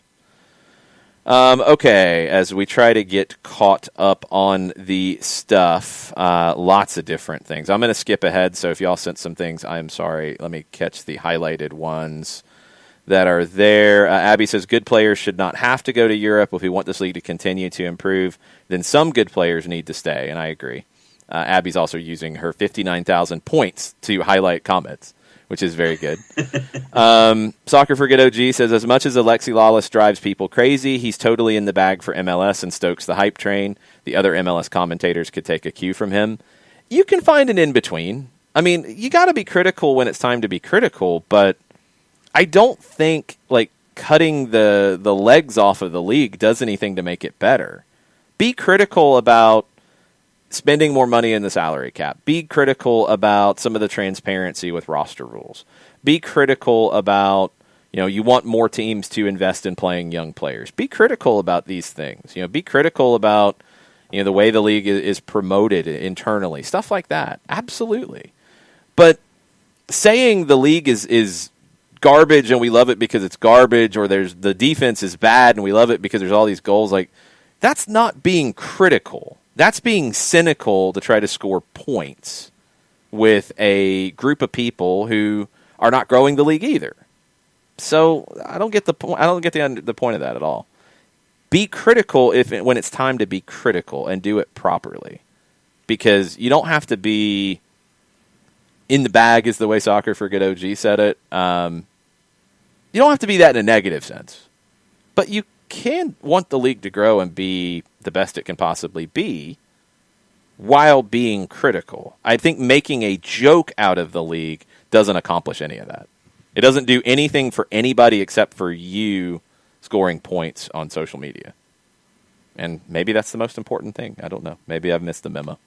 To me, it's counterproductive and counterintuitive to me. If you want to grow the league, that you are sitting there and holding a mic flag or wearing a headset on when you sit there and you're trying to say something, if you're trying to say something cute and cynical, instead of being critical when it's time to be critical and coming at it from the standpoint of information and wanting to grow the product, instead of sitting there and just turning it into a slam fest on camera and getting points on social media. To me, it's counterintuitive and it's counterproductive. I don't think it's a slam fest on camera so much. I don't think those are the people who are criticizing the league and trashing it. That's not what I've been saying. I think more of it is the social media pundits who have been making jokes of things about the league that I don't think really grows it. I don't think does anything positive for it. No, it doesn't. Okay. Byrne says late bloomers will probably stay here like an Aaron Long. European clubs don't buy older players. I wonder if that changes over some time now that I think the league's a little more established. Not for big money, but like the kinds of moves you generally see with a veteran player who is a fit for a certain kind of team. I wonder if that'll happen more. Byrne says very young talents like Gio Reyna before he signed with NYC, your guys from Dallas who have left, they have it easier to leave, and that's true. And that's why we've talked about the Ezequiel Barco signing. Like, he had it easier to leave Independiente because he was young. There was a premium placed on his future development. It hasn't been as fast as you would like. I don't think there's any point in giving up on it, but yeah, it's been a little bit slower. Other guys at young ages have developed faster. That's happened. Do they continue to develop or do they plateau? Does Barco catch up to that? These are the things you don't know. These are the things that are the crazy, difficult decisions that front offices and coaches and staffs have to make. There is a development side of improving the player and getting the best out of them. There is also that just challenging side of deciding this guy can get better. We're going to spend this amount of money to get them. It's worth this much of a risk. Or that's too high of a price, we're going to go get somebody else. Tough decisions, and it's not easy. And you see big clubs hit and miss all the time on all of these. Colonel with a good point. Jordan Morris with type 1 diabetes, maybe that factored into his decision to stay closer to home as well and not go to Europe. Absolutely could have. Yep. Byrne says, general, it's not about the player's quality, it's about when they develop, which affects your transfer price and affects your transfer marketability. That's something I've tried to make the point about Barco for so long, is people have gotten very hung up on his price. His price was what it was because of his age, what he had done up to that point at his age, but his age inflated his price because there was an expectation he would continue to improve. He was not paid that much to produce that much day one. It was over time. And that's where you can have the conversation. Has it been injuries? Has it just been slow development? What has it been? And can he catch up to where you thought he would be? Those are the things that he's going to want to do for his career. And, of course, Atlanta United would want him to do as well. Okay. I think we're almost caught up. Sorry, Sam Williamson, I did not give the EMLS Cup enough credit for Franco and Paulo Neto winning that. They should get trophies for that, yes. We have more trophies. Absolutely true. A lot of talk about. Shiva says, what day this week will Gabriel Heinze be announced? I don't know if it's going to be this week. People are starting to put wagers on dates and times and who's it going to be, and I'm going to let you all battle that out in the Twitch pitch. Yes, Mizano, I think the social media pundits actually do have some weight. They at least irritate me sometimes. If that's weight, then yay. Irritating Gwen, too. Yeah, Gwen gets fired up about it as well, because when I get fired up, she starts barking and things get out of hand. Let's get into what the rest of the day looks like in the soccer front, because you've got Champions League, you've got Copa Libertadores this evening, and let's work backwards from that, because we didn't spend a lot of time on it last night on soccer over there. Libertad hosting Palmeiras. It's tonight at 7:30, first leg of the quarterfinal. Palmeiras is a prohibitive favorite to advance. This game is in Paraguay. Libertad is Tito Villalba's club. He has been in and out with injuries. He hasn't played a ton for them this year. He's done okay when he's been on. He hasn't played poorly. He missed about a month, came back, scored a goal, got hurt again. I don't know if it is a new injury, a re-injury, or it is just easing him back. So him playing tonight is a big question mark. Libertad has to win. They have to probably win by a couple goals to have a chance going to Brazil next week. Palmeiras has one loss in their last 8 games. They've been very, very good. Palmeiras is they're a big favorite to advance. What are they tonight on the numbers? Plus 106, courtesy of our friends in the composite odds portal. Libertad is a plus 278, and your draw is a plus 220. Draw. The draw is the best number there. I think Libertad should win it, but the draw is maybe the good number for what's realistic. And Palmeiras would be fine with that. And that's where you get into two-leg strategy. If it falls to where Palmeiras is going to, they've got a 1-1, Libertad's playing well, they'll take the 1-1 and go home and try to win the second leg. The strategy could affect it. I'll go draw with that. Libertad's got to score some goals more than anything. And they can't concede one. That's what's tricky, is if they give up the away goal, then they're in a bad spot. Champions League starts at 12:55. Those games, Group F has got a little bit to it. I may be being unfair here. So the way things stand coming in on Group F, Dortmund is on 10 points, Lazio's on 9, Club Brugge's on 7, Zenit's on 1, they're out. Zenit's hosting Dortmund. Dortmund does not clinch winning the group with a draw. They clinch going through with a draw, but they don't clinch winning the group. Lazio hosts Brugge. So Dortmund at Zenit. Zenit hasn't won. I don't know if winning at home here is a realistic thought. Dortmund winning on the road might be tough.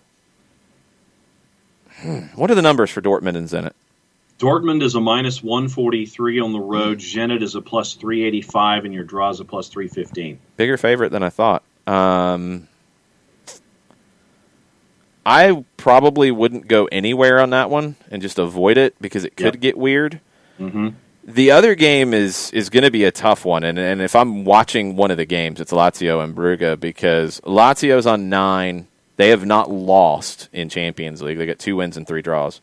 Brugge's been back and forth. They got 2 wins, they got 2 losses, they got a draw. Lazio ensures going through with a draw. Brugge, if they win, they go through no matter what happens in the other game. Winning the group is a different conversation, but it's really simple for Lazio and Brugge in terms of advancing. Lazio, draw at home, that's all they need. Brugge has to win on the road. What do the numbers look like here? Lazio's a minus 135. Your draw is a plus 300, and Brugge is a plus 370. Why didn't you do it? Because isn't it a nighttime thing? I don't know. You always do it. I just expected you to do it. I was like, oh, God, here we go. Let's go ahead. Get it out of the way. Are we giving that to a separate audience? Are we giving that to the day side, folks? I just expected it to happen. So people are freaking out that you didn't do it. J-Dub says it's a new day. Fine. Brugge. There's your foghorn at plus 370. So bad. Brugge does have a win on the road in Champions League. I believe it was at Zenit. So, yeah, 2-1 at Zenit. Lazio's got to get this done, right? Yeah, they have to, yeah. They just have to. They can't screw this up. I don't think they can. No, I don't think so. All right. I can be talked into it. I think they're going to do it. Yep. All right, the 3 o'clocks. Let's start with Group E. Chelsea and Sevilla are through. You're playing for positioning. You should be fine with Chelsea winning the group. Sevilla in second. Krasnodar should go through. I think they're actually... No, they haven't sealed it. Things could get weird if Rennes beats Sevilla and Krasnodar loses to Chelsea badly. I'm not expecting that, although it has been reported that Kepa will start in goal today for Chelsea. Yep. And Ziyech will miss out due to a hamstring injury. It still should be fine. There's not a lot to get into. We're not even going to get into numbers. Okay, next 3 o'clock. Barcelona-Juventus. Oh, boy, it's Messi, Ronaldo. It doesn't mean anything. No. Sorry. Barca's got 15 points. Juventus has got 12. Barca should win the group. I'm curious what the teams do in terms of lineups in this. Does Juventus decide to go for it because they feel like, well, if we don't win, it's not a big deal? They both got league play on the weekend. I think this could be a very blah kind of game. The other game in Group G actually does have something on the line. Dinamo Kiev is hosting Ferencváros. They're both on 1 point. Dinamo Kiev is in the 3 spot right now to go to Europa League. What are the numbers? If you're a degenerate out there, go ahead. What are the numbers? Dinamo Kiev is a minus 123. Ferencváros is a plus 355, and your draw is a plus 280. 10 Dinamo Kiev, they should win. Yeah. And Ragamuffin points out, I mean, it does matter about the pot positioning. Like if you win the group versus second in the group, winners are matched up with second place teams. It can balance out. You do have to balance the risk, though, I think, with league play. I wonder how aggressive Juventus will be here to try to win it and flip everything, because they'd have to win big. Like, I don't see it happening. I just don't. I think Barca will play their kids, and Byrne says that'll look better than the La Liga squad. Eesh. Group H is where the drama is. You've got 3 teams on 9 points. Başakşehir not advancing. Not advancing to Europa League. They're done. They could play spoiler. They go to Paris. They play PSG. They're probably not going to play spoiler. RB Leipzig is hosting Manchester United. Manchester United has to deal with Paul Pogba drama. I was really hoping Ole would revoke his plane ticket and tell him to stay home with this nonsense. He did not. PSG, no Mauro Icardi, no Pablo Sarabia. Julian Draxler is in. Juan Bernat's long-term absence, not happening. No Anthony Martial, no Edinson Cavani for Manchester United. What do they do up top? What do they do with Pogba? I don't know how this gets handled. I don't care about PSG Başakşehir here. PSG should win that. If they don't, that's on them. Yep. The other game is the interesting one. At home in Champions League, RB Leipzig 2-0. 4 goals scored. They've only conceded 1. On the road, Manchester United is split. 1-1, 3 goals for, 3 goals against. What are the numbers for Leipzig and Manchester United? Leipzig is a plus 140. Manchester United a plus 185, and your draw is a plus 270. This game isn't getting the hype that tomorrow's with Zinedine Zidane does about coaching futures. I think it could be almost as important because Ole is going to have this pressure on him nonstop until he wins a league title, if he gets that opportunity. I don't know if he will. Probably he won't. If he advances in the Champions League, he at least pushes the pressure down a little bit. If he doesn't, he might not make it a whole lot longer, is my thought here. And I might be wrong. Sam Williamson says Rashford and Greenwood up top, which is what I think. Thinks Pogba starts. If I was Ole in the position that I'm in, and we talked about this last night, I would have used this as my stand, because I don't think Ole makes it past this year anyway without a trophy. I just don't. I think they could finish 4th in the league, qualify for Champions League again, make a run to the quarterfinals of the Champions League, make a run in the FA Cup. I think they could do all those things, and he still loses his job. I think the only way he saves his job is to win a trophy.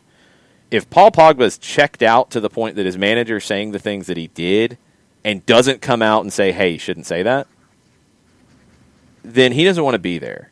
And if he doesn't want to be there, make your stand. It might not work. It could be a flop. You could say, Pogba's not even going to dress for this. Maybe you take him and you make him sit in the stands in street clothes. You don't let him dress because of these comments, because of him not handling it. Fine.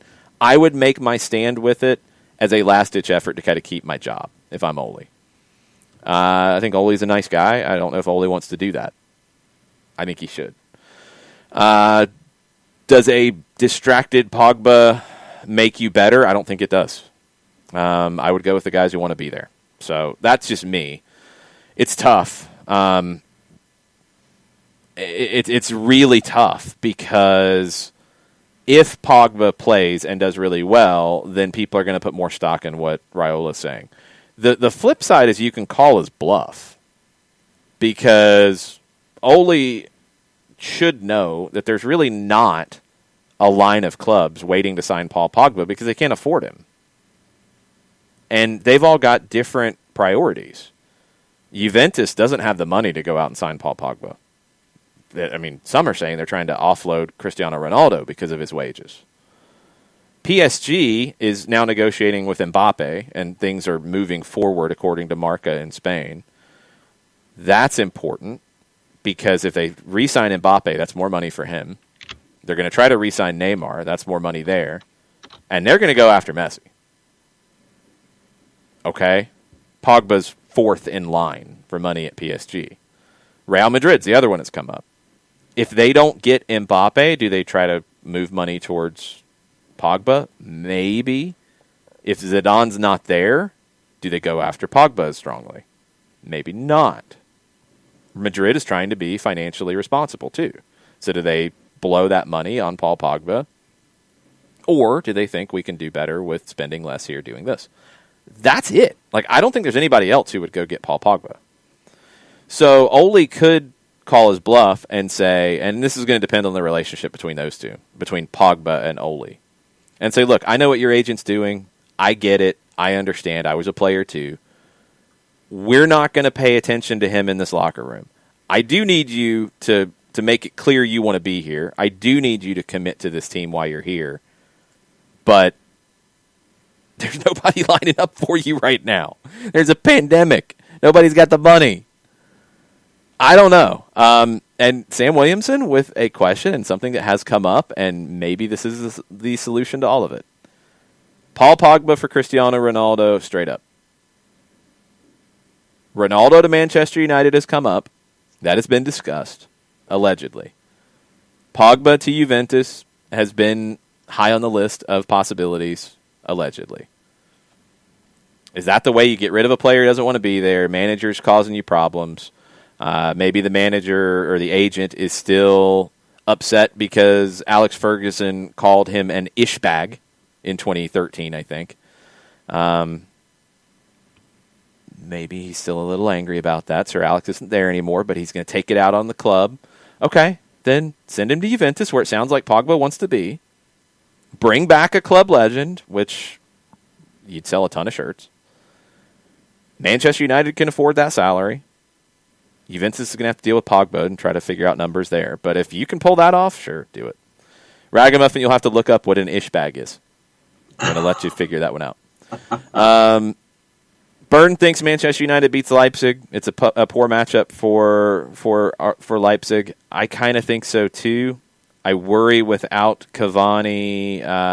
I worry without Martial. Rashford's been better from a wide position. Rashford's been really good on the road in this competition. You think back to his time at PSG on the road. Can he have another massive performance for Manchester United? I think he needs to. I think Bruno Fernandes is key. Manchester United gets through with a draw, and that's where I think they have the advantage here, is they can nullify some of the pressing elements of RB Leipzig by playing a little more direct. And that would be my strategy early on, to see what Leipzig has got, see what they're going to do. Play direct, don't try to keep it, don't try to play through the press. Skip the lines, make Leipzig create against you. ride that out for a while and see where the game is, and then you can adjust as you go.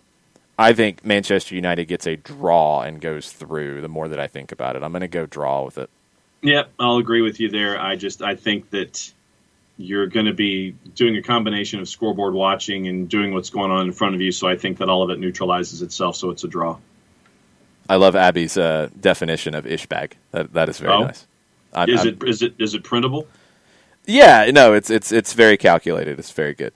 Okay. You have to be on the Twitch pitch to see that. So that's your Champions League games today. What else is on the news board for today? There's actually been a lot of things in MLS, and that's what we're going to conclude with. So Pozuelo named the most valuable player. I think that's accurate. Oh, Urban Dictionary had the description of Ishbag. That's very nice. Alejandro Pozuelo is your most valuable player in Major League Soccer. 9 goals, 10 assists. Yeah, I think he was the MVP. He was my pick all along. I think that's correct. No, I had Pozuelo as MVP out of the blocks, and not a surprise to me he was named MVP. He was my MVP all along. Robert Kraft talking about a stadium in the Boston area. He said to the Boston Globe on Friday, eventually we'd like to invest the team up in the Boston area in a new stadium. Our current situation in Foxborough is not alighted with the massive growth in the league driven by urban soccer stadiums. What we've seen is many of these MLS teams in these cities are now more popular than the traditional Big Four sports. You can not like Robert Kraft for a lot of reasons, and they're probably mostly valid. That's a big statement for an NFL and MLS owner to make, and that's a strong statement for the league. There's no timetable on anything. Nothing. He said, I don't know if he has said these things before publicly. These things have been said by Revolution people before. They did invest in a $35 million training center, and that's behind Gillette Stadium. That's big. I mean, that's a very nice training facility. That was a big investment. They are investing more in development. They added a USL League One team. They have invested more in their academy than they've ever done. They're trying to get there. Jonathan Kraft told the Boston Globe, we want to build the stadium. We don't like failing, and clearly we failed at doing that. The training center made a statement. Okay. Keep an eye on the Revs. Keep an eye on the Revs and what they do stadium-wise. I think maybe there's a little more smoke to it this time. Motion on the floor to give Emmanuel Reynoso most valuable player of the postseason. I got to see the final first, because if Lodero has another big game in the final, he might get it because he wins the final. That's where I'm at with it. If not, then Reynoso gets it for sure. Reynoso has been incredible. Williamson thinks a back three for Manchester United tonight. Maybe, especially if they're going to be more conservative. Maybe they go kind of 5-3-2 with it. That's going to be interesting. I want to see when that lineup comes out. Now you got me thinking, Sam. I got to think on this one. Okay, other MLS stuff. Nashville. Ian Thomas, Front Office Sports, reports that $225 million worth of bonds are being sold to help finance the construction of the new stadium in Nashville. Metropolitan Government of Nashville, Davidson County, backing the bonds if revenue from the stadium doesn't cover debt payments. This is all part of the thing that had already been approved years ago at this point and has dragged on and dragged on and dragged on. It is progress. That thing is supposed to be up not next season, the season after, where Nashville moves into the new stadium at the fairgrounds. Updates on Mark McKenzie. Sky Sports News had this and had quotes from Ernst Tanner on it. Multiple leagues, multiple suitors for Mark McKenzie. Celtic was the one who was linked closest to him. Tanner says that they have not made an offer yet. There has been no contact in recent weeks. Not an offer in going into this upcoming window. Clubs in Germany, English Premier League clubs have also been monitoring Mark McKenzie. 21 years old, homegrown center back. I think it was around a $2 million offer that did not happen this summer. It's going to have to be in the 4 to 5 range at least, I would think, for McKenzie. But Philadelphia's got a way. Like, if they keep him, does his value increase, or is this going to be the best time to get the most money they can, and do they move on? What does he want? What does his agent want? How hard are they going to push to move him on? What do you think about Mark McKenzie? No, I had heard $3 million as Got to be part of more the than that. I think it's got to be more than that. I wouldn't sell him for 3. No, that was just the initial number that I heard. But I think that I'd love to see it. I know that we've had the discussions with Jared about McKenzie and Celtic.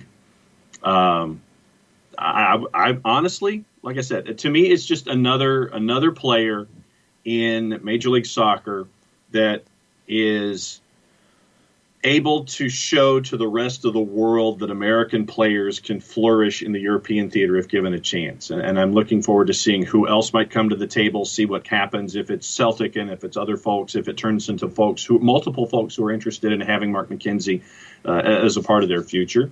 And once again, it also proves what the philosophy of the Philadelphia Union are and how it's turning into possible successes for them financially so they can reinvest. And it goes back to what we were talking about with teams with academies and that whole process for building their clubs and reinvesting it and doing it that way as a way to build your franchise.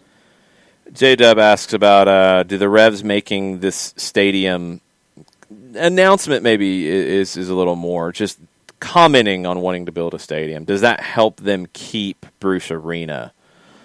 I think it was probably all part of the initial discussions. I don't think Bruce takes that job unless he feels that they're building something stronger for the future. Right. I think he probably looked at that as his last job, and he didn't want it to just be a mercenary job. He wanted to go in and get them on the right foot, an original team in the league that had success. Not the ultimate success, had been close, but had kind of not kept up with the rest of the league. Now they're getting back to where the rest of the league is headed. I think the Revolution are headed in the right direction. They're not going anywhere anytime soon. In terms of being a contender in the East, I think they're only going to get better, and these kinds of things are going to strengthen that over time. Abby asked about updates on the New York City Stadium. Nothing concrete, but I think that's what was expected. All the things are moving along. It has been slowed down by the pandemic, but they've dealt with all the neighborhood things. Like, it looks like it's going to get done. Things are looking very good. It's not done yet. There's still more hoops to jump through. We've seen how these can go. But it could work out okay for New York City. I think it will. If it doesn't, they've got a severe problem, and I think they're going to have to consider potentially leaving New York. It could be that bad because they can't play at Yankee Stadium long term. If they can build a stadium and it takes 4 years to do it, you can stay at Yankee Stadium. I'm okay with that. But if that stadium location falls through, I don't think there is a plan B. I think you have to then look at what the long-term future of that franchise is in that city. I don't think it works. Burned with a question about stadiums. He says, I have a naive, probably dumb, Byrne says. There are no dumb questions, Byrne. Question. Why don't they retrofit some of the existing college football stadiums for MLS/soccer in large eastern cities, Boston, New York, where you can't buy land for new ones? Have the MLS teams buy into the stadium somehow, they spend and upgrade the stadium, get rent-free access, 99-year lease, etc., and make more money for the college as well, more boxes, amenities. It's not a bad thought, I think, especially in the markets that you mentioned, and I think both have actually come up with this at different points.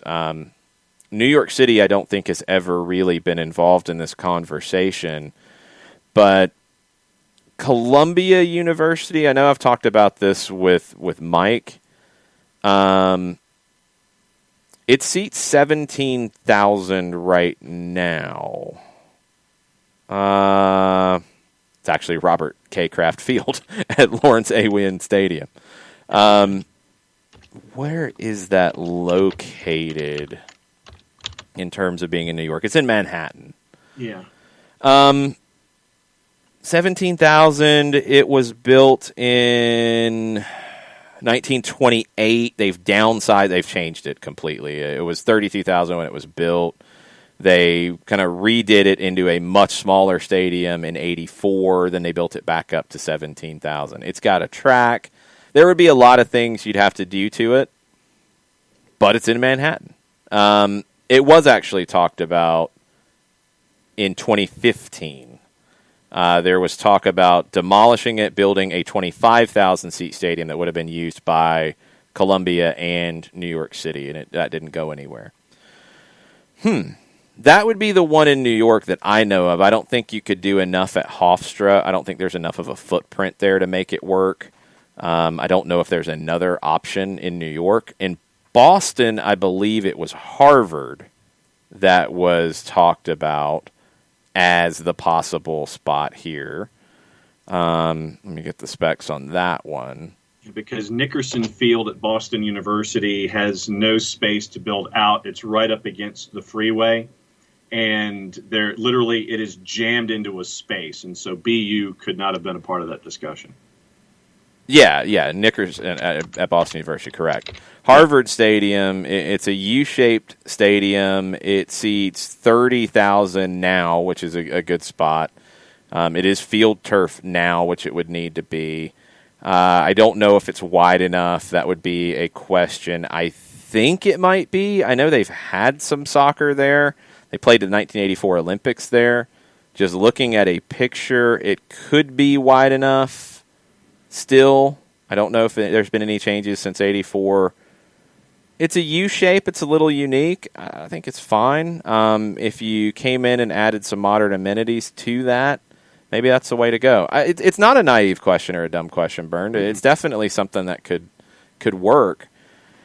It would create partnerships that I think would be strong. And we've talked about stadiums in Italy, for example, on soccer over there, and we've talked about stadiums in Argentina. You don't have a lot of clubs around the world that have the stadium situations that they do in this country where they own them and it is their stadium. You have commonly partnerships with the city or local governments and things to have stadium access. Could you create partnerships with universities, colleges, which are not going anywhere? They're not going to go away, so you're not worried about losing it.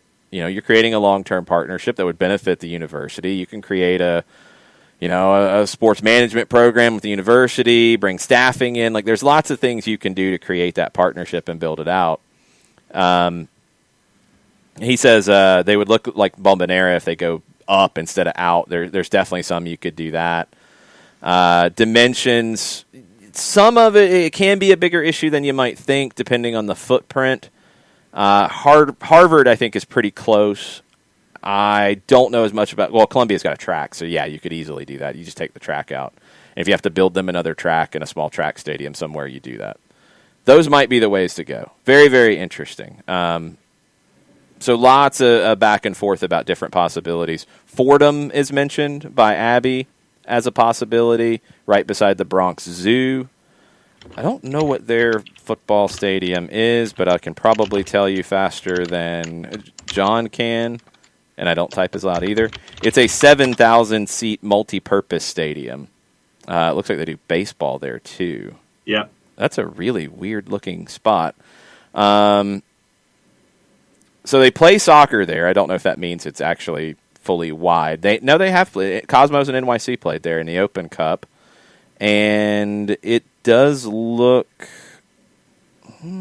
You could make it work because of the structure. Because, it's got baseball on one side. I guess they bring a temporary fence in for baseball to make it work, maybe.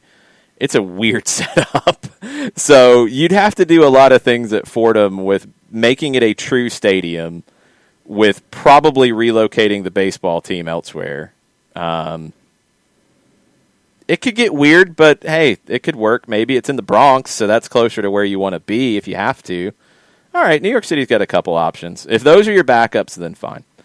Strummer John says, what's the holdup with Heinze? We don't even know if there's actually anything going on with Heinze, first off. We don't know if he's being held up at the moment. Yeah, there's no way to know this. This is what happens when rumors get thrown out and then people start to really inflate that balloon. There was a report weeks ago that had no follow-up from any credible journalist in Argentina. Then there was another drop on Friday night about they were close. And that's it. That's all we've seen. That's all that's out there. So is there actually something happening? Okay, now I feel a little bit stronger in thinking there could be. How close is it? Well, they said it was close, but what does that mean? I don't know. Yeah, I don't know, Strummer. I don't know if there's anything to say there's a holdup because I don't know if there's anything there. We're just going on reports so far. Strummer John just doesn't want to talk about New York-based stadiums. That's all. We're trying to help NYC. We're trying to grow the league, Strummer. We're trying to benefit everybody here. Yeah. Now let me know when I got a couple of other news items before we go. Okay, a couple other things quickly on the MLS side. Dallas made their announcements on roster. They got 24 players under contract going forward. Reto Ziegler is going to be a free agent. He turns 35 in January. That might be a little tough to sign him unless you're looking at him for 1 year to somebody sign him to solidify their backline. Montreal announced their 25-man roster for CONCACAF Champions League. Bojan not part of it. They are reportedly negotiating with him to come back. They declined the option on him. Anthony Jackson Hamel is part of the 25-man roster. His option was also declined. They're trying to come back from a 2-1 deficit after the first leg. Now, we've talked about how this tournament will be good and bad for some teams in terms of now it's neutral site, now the second leg's being played not like it was supposed to. It helps Montreal a ton because they were going to have to go to Honduras to play Olympia 2-1 down. Now they're doing it at a neutral site. Montreal got a big benefit here. We'll see if they can take advantage of it. LAFC's 25-man roster, Bradley Wright Phillips, not part of it. Jesus Murillo is part of it. His loan has not been turned into a purchase as of this point. They declined that so far. But he's going to play. BWP, out of contract, is not. Cincinnati's linked to Deportivo Cali right winger Jean Vasquez. 25-year-old, valued at about $800,000. 4 goals, 2 assists in 10 matches in all competitions this year. Pretty good return. 25-year-old winger. Cincinnati and Santos Laguna are negotiating or bidding. Santos put in a bid that was declined. Cincinnati, I don't know if they've put in a bid yet. Not a designated player, but could be a good fit for Cincinnati. Let's see. The USL Players Association is announcing a partnership with the Communications Workers of America to help with negotiations. What does that mean? Let's see. The Communications Workers of America are a labor union representing, and this is from the release, representing hundreds of thousands of working people across many different sectors, and they've signed a partnership agreement to build solidarity, increase collaboration, and provide collective support.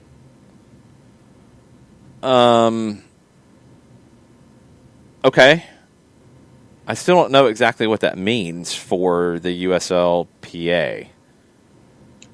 After a couple of quotes, CWA President Chris Shelton, we're excited to announce the partnership. The players have shown strong solidarity over the last 3 years organizing for a voice on the job. They've demonstrated strength in navigating the acute challenges of the pandemic and negotiating a return-to-play agreement with league and team owners this season. CWA members look forward to supporting the players and working with them to build on the success they've already achieved, eager to assist them in reaching a fair agreement on a first contract that guarantees standardized minimums, livable wages, and better working conditions for all players across both USL Championship and League One. All for those things. I have no problem with those things. I don't know how bringing somebody else to the table is going to help that process. Maybe it does. In the past with soccer leagues in this country, it has not. It's complicated, the process.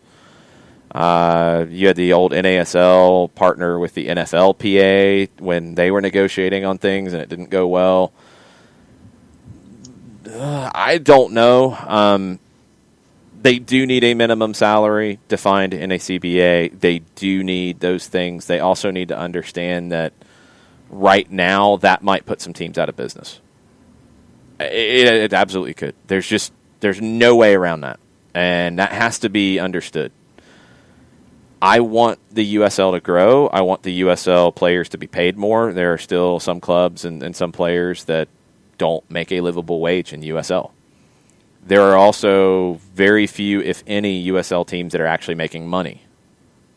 So there is a balancing act here. Can you push, and are you really able to push on these things very hard in the midst of a pandemic? Because Reno bowed out because they decided they couldn't build a new stadium. They weren't going to be able to make it financially viable. They said, we're gone. St. Louis, different situation. You had the MLS team coming in. You could shut it down now. They shut it down now. If the cost of doing business from a player side goes up too much, I think there will be other teams that won't make it. It is a balancing act. And I don't know. I don't know how this partnership works. If it's for guidance, if it's to help, if it helps them as they're a new union, if it helps all that, that's great. I don't know if it's going to help the relationship between the league and the players, and I don't know if the league's in a position to really give a whole lot more. I know the debate from a lot of people is just, well, then the USL as a league, because of the way it's structured, needs to put money to help the teams. I don't know how much there is to put there. Are you going to have all the expansion teams coming in like they've had in the past? Right now, I don't know if they are. Like it feels like a really difficult time here. And I don't know if this helps the process. Maybe it does. Maybe it helps the USLPA, which is very new. Maybe it gives them some advice that they've needed. Maybe it gives them some structure they've needed. If that's the case, great. If it gets involved in the negotiation, I think the negotiation is pretty difficult as it is.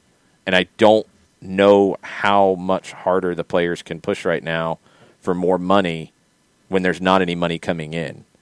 I'm blown away that USL did as much as they did in 2020. I didn't think they would do that. I honestly didn't think they would play. They weren't able to play their championship games. That stinks. Jake Edwards, really positive interview at The Athletic. I think he has to be that. I'm sure he sees some very positive things on the horizon. The vaccine stuff is coming at a good time for them because they need it desperately. He's thinking maybe this season is in between the format they had last year and a normal season. That might be optimistic. Any which way, I don't think they can spend more money right now. I just don't think they have it. And I think you're going to have some teams that are going to have to take years to build back up to where they were before the pandemic. The risk is teams shutting down because they can't afford the new way of doing business. And if that's it, that's it. The problem is that loses even low-paying jobs. Then they go away. Like, there's not another team to come up in that place. Unless there's a list that's how it'll go. I don't know. Maybe there is. Maybe they can push harder. Maybe the Players Association knows this more. I don't know. But I worry that jobs will be lost if they push too hard because teams can't afford to pay more money right now. I might be wrong, but that's my fear with USL. I fear it's a really slippery slope for them right now. And then the other piece of news, NBC Universal CEO Jeff Shell was doing a back and forth at the UBS Media Tech Conference, and he got into the discussion about Peacock. Mm-hmm. He sees Peacock as a sort of next-generation broadcast network filled with procedurals and comedies. They've seen over 26 million signups as of yesterday without the Olympics and originals. Quoting Shell, advertising market in television is red hot. You just don't have enough ratings points to sell. Some of that demand is moving to streaming video services like Peacock.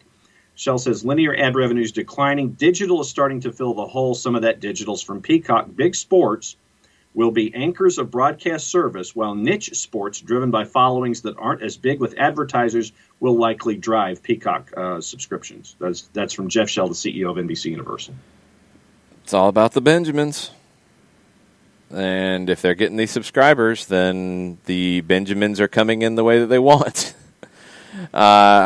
I just hope that they maybe adapt the way that they're presenting things with the new streaming format.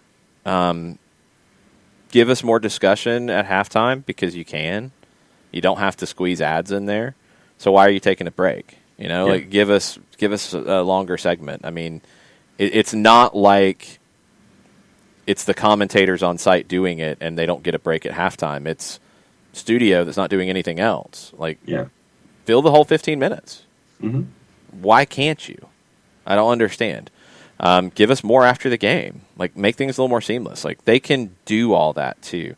They also, yes, Ragamuffin, they do need to adjust their availability a little bit. I don't think they're available with Amazon stuff yet, with Fire Stick or Fire TV or any of that. That is not good. That should probably get adapted by now at some point. It's been a while. Can we get to the table and sort these things out, por favor? I just want the presentation to be better. I'm past fighting it at this stage. You're going to see more of these things. But you've got to give more than what the TV product would have been if you're asking me to pay more. Give more so I will continue to pay more for it. Otherwise, You're going to get to a point where it's like, I've got enough games, I can miss that one. I'm going to skip it. Yeah, I mean, for me, if all you're doing is running cross-promotional 30-second things involving your network, people who are there already know what's there. And so I don't see the need to sit there and promote Peacock as a network if I'm already watching Peacock. All of those promos that run in those gap times that you're not watching action, to me, it's a waste where you could be talking about what the product is and continuing to draw people to the product through analysis and through all the other things that you could do to talk about why people are there in the first place, instead of sitting there and trying to convince people to go someplace they already are. New York Red Bulls are finalizing the loan of Mathias Jorgensen to Aarhus in Denmark. They brought him in ahead of last season for a reported $2.5 million transfer fee. He's 20 years old now, 383 minutes scattered across 3 starts and 13 appearances, no goals, no assists. He did well for Red Bulls too. That's not why he was brought here. Debuted at age 17. They paid $2.5 to bring him over. It hasn't worked out. There is a purchase option on this loan. So that he's tweeted about it. It's going to happen. That move did not work out for the Red Bulls. And hey, again, it happens. Like you make signings, you expect things to work out. They don't work out. They don't work out. And you have to rebound. So we'll see if they can recoup that money on that. Anything else? Nathan Pugh, with all the talk of compressed schedules, just pulled his hamstring. Yeah, his calf. It's got to be part of it. Like it's this idea that like no, you can't start on time because that will allow the league to invoke the force majeure. The flip side has to be no, you have to start on time so you don't have players get hurt. Yes, like there are things on both sides of this. It's just I don't know the way through. I don't know what their financials look like. But I don't think they can wait until the summer to start either. I don't think that's reasonable. Yeah, I don't think you can wait that long because of the financials that are in play, and you get into TV contracts and contracts with local advertisers and all of that revenue, and trying to squeeze all of that revenue into a smaller time frame. Just from an off the field standpoint, I just think that you would be trying to compress things unnecessarily. And from a health standpoint, you're risking putting a substandard product out there on the field if you were to compress your schedule because of all the injuries that probably will happen. That it's like I said, it's going against the thought pattern that I think should be there. Mexico's starting on time. The Guardianes 2021 tournament will start January 7th. Final on May 30th. Liga MX Femenil starting on January 17th. Final on May 22nd, 23rd, or 24th. If Mexico can do that, then why can't MLS do it? That's the argument for me. And they're set up to have a normal season next year in terms of timing. It's important for MLS to try to do that. If it starts a little bit later because you've got the teams in Champions League, and it's a valid point about the quarantine issues with players going home and then coming back, and that adds 10 days to the start of your training camp because of players coming back in. Okay. If you start in mid-March, 2 weeks later, cool. You can make that work. Talking about a month later makes it harder. Talking about 2 months later is impossible, I think. I just don't see how it happens. Unless you're doing a short season, a very short season, and just chalking it up to another loss. And I don't think the league wants to do that. And I don't think they can be a player in the January market where they need to be a player. I don't think you can do that if you're not going to be playing until May. It doesn't make any sense to me. Burned with a point, and Bart Keeler wrote an article about it at soccerdownhere.net about the upcoming schedule for World Cup qualifiers. You're going to have 3 games in a window, which is madness. You're going to have 3 games in that window. Players are going to get hurt. That's another reason why MLS can't do anything about that, and they can't decline call-ups for World Cup qualifiers. That's another reason why not to compress the schedule. unless you're just going to play through the World Cup qualifiers, which everybody's complained about, but now people want to do because they want to do this other thing, and it's like, no, you have to look at all of this. It's not simple. So you have to try to get on as normal of a schedule as possible to make it as safe as possible for injuries, and it's still going to be a challenge because of the things outside of your control. What's your viewing schedule today? Let's see. Let's look at it. 12:55. I'll keep up with Lazio and Brugge because it's a game with a lot on the line. The 3 o'clocks, it'll be RB Leipzig and Manchester United. That's a massive game. I'll be watching that. I'll probably have the Golasso show on separate as well. Libertadores tonight at 7:30. Libertad hosting Palmeiras. You've also got Sudamericana at 7:30 with Vélez hosting Universidad Católica in the first round. For the championship fans, you have matches. There will be a lot of eyes on Millwall hosting QPR. Millwall very poorly handled the kneeling before kickoff. Incredibly poorly handled it. To the point that one of their players, because fans were booing, and this has been a story, I'm sure a lot of you have already seen this, fans were booing the kneeling, and defender Malon Romeo said, "I'm almost lost for words. I don't know how they thought that would make me feel." I mean, why are you booing your own players? If you're such a big fan of the team, why are you booing your own players for this? Wayne Rooney described it as disgraceful and mindless behavior. Today, and this is going to be weird. I don't know how they're going to handle it, to be honest. They've talked about, both clubs have said this, players would stand arm in arm with each other in a show of solidarity for football's fight against discrimination. Players from QPR will take a knee. It is unclear on whether Millwall players will. Millwall asked their fans to respect the QPR players taking a knee, insisting that, quote, anybody found guilty of racial abuse is banned for life. Millwall will also put the Kick It Out logo on front of their shirt instead of the shirt sponsor. I don't know if Millwall players are taking a knee or not. This also didn't just happen at the Millwall match over the weekend. It happened at the Colchester match against Grimsby. Some of the Colchester fans booed players for taking a knee.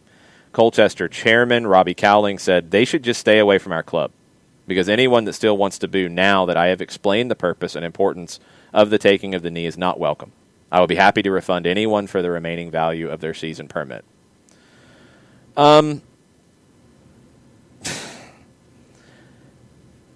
It's a different conversation in England, and I am not up on all of the racial politics in England. That's disclaimer number one. But just to get to the root of it, you have a player making a personal statement. Why would you boo your own player in this situation? You can argue, and Millwall supporters put out a really convoluted statement that was pretty ridiculous in my opinion, arguing that the symbolism doesn't do anything and this and that. Then why are you booing the players making the symbolism? Because that's what you're doing. You're booing your own players. This is what happened with Reggie Cannon, and we heard about what Reggie Cannon said after the fact about his fans at Dallas, and we heard about what he said after he went to Portugal. What Romeo said is what hits me. I don't know how they thought that would make me feel. You can have your issues with its symbolism. It doesn't actually do anything. You can have your issues with a lot of different things that have been misconstrued in the media. All that's fine. You are booing your own player for making a statement about something that is very important to them. That's disgraceful. And that's not going to help anything with your club. Romeo said, I feel really low, probably the lowest I've felt in my time at this club. You're hurting your club by being selfish. And that's embarrassing. So we will see what happens today because there will be a lot of eyes on Millwall and QPR and how this goes down. QPR players will take a knee. We'll see what Millwall fans do in response, and we'll see if any Millwall players take a knee. It doesn't sound like they will, I don't know if they're not being allowed to by their club. I don't know where this is going to go, but there will be a lot of eyeballs on that match. And it is on ESPN Plus, and 2:40 is when the window opens for that. Also, tonight at 10, I imagine on FS2, I've yet to check it, it is a Marathon and Forge to determine who gets into CONCACAF Champions League. It's the play-in match, and so could be a first for Forge FC, and this is where all 4 losing quarterfinalists were given a lifeline. They get one more chance. This is your play-in, and you've got Forge FC from Hamilton, Ontario, going up against Deportivo Marathon, and that is a 10 o'clock start tonight, probably on FS2. Okay, and it's just single game, one game. Where is it? It is, as I click back, it is at Marathon. At Marathon. That's a tough one for Forge. What else do you have? You have a couple more of these games, right? Like total? To get in. Or is this the only play-in game? This is the only play-in. Okay, so this is the last one. Okay, got it. Yeah. All right. We will keep up with that as well. We'll be back tomorrow. We'll talk about everything we talked about today again and all the developments. We'll talk about tomorrow's Champions League games. We'll start to look closer to MLS Cup. We'll also talk about Don Garber's State of the League announcement today. I'm very intrigued because I think this could be the most important one that he's given with where the league is, what it's looking at with a pandemic, all these different things. It is it's a very interesting time in professional sports, and we'll see how MLS navigates it and what kind of pathway they set up for that. So that's today at 1 o'clock. Everybody will be tweeting about it. I don't know if it's public. I think it is. I think it's probably on their website and YouTube page and all that, so everybody can watch. It's going to be very interesting, and I wonder how many questions will come and how that's all sorted out. That'll all be virtual, and that could get weird. So that's later. Be on the lookout. We'll talk about it tomorrow. We'll talk about everything else. Thanks for hanging out. Mucho platio. Mucho platio.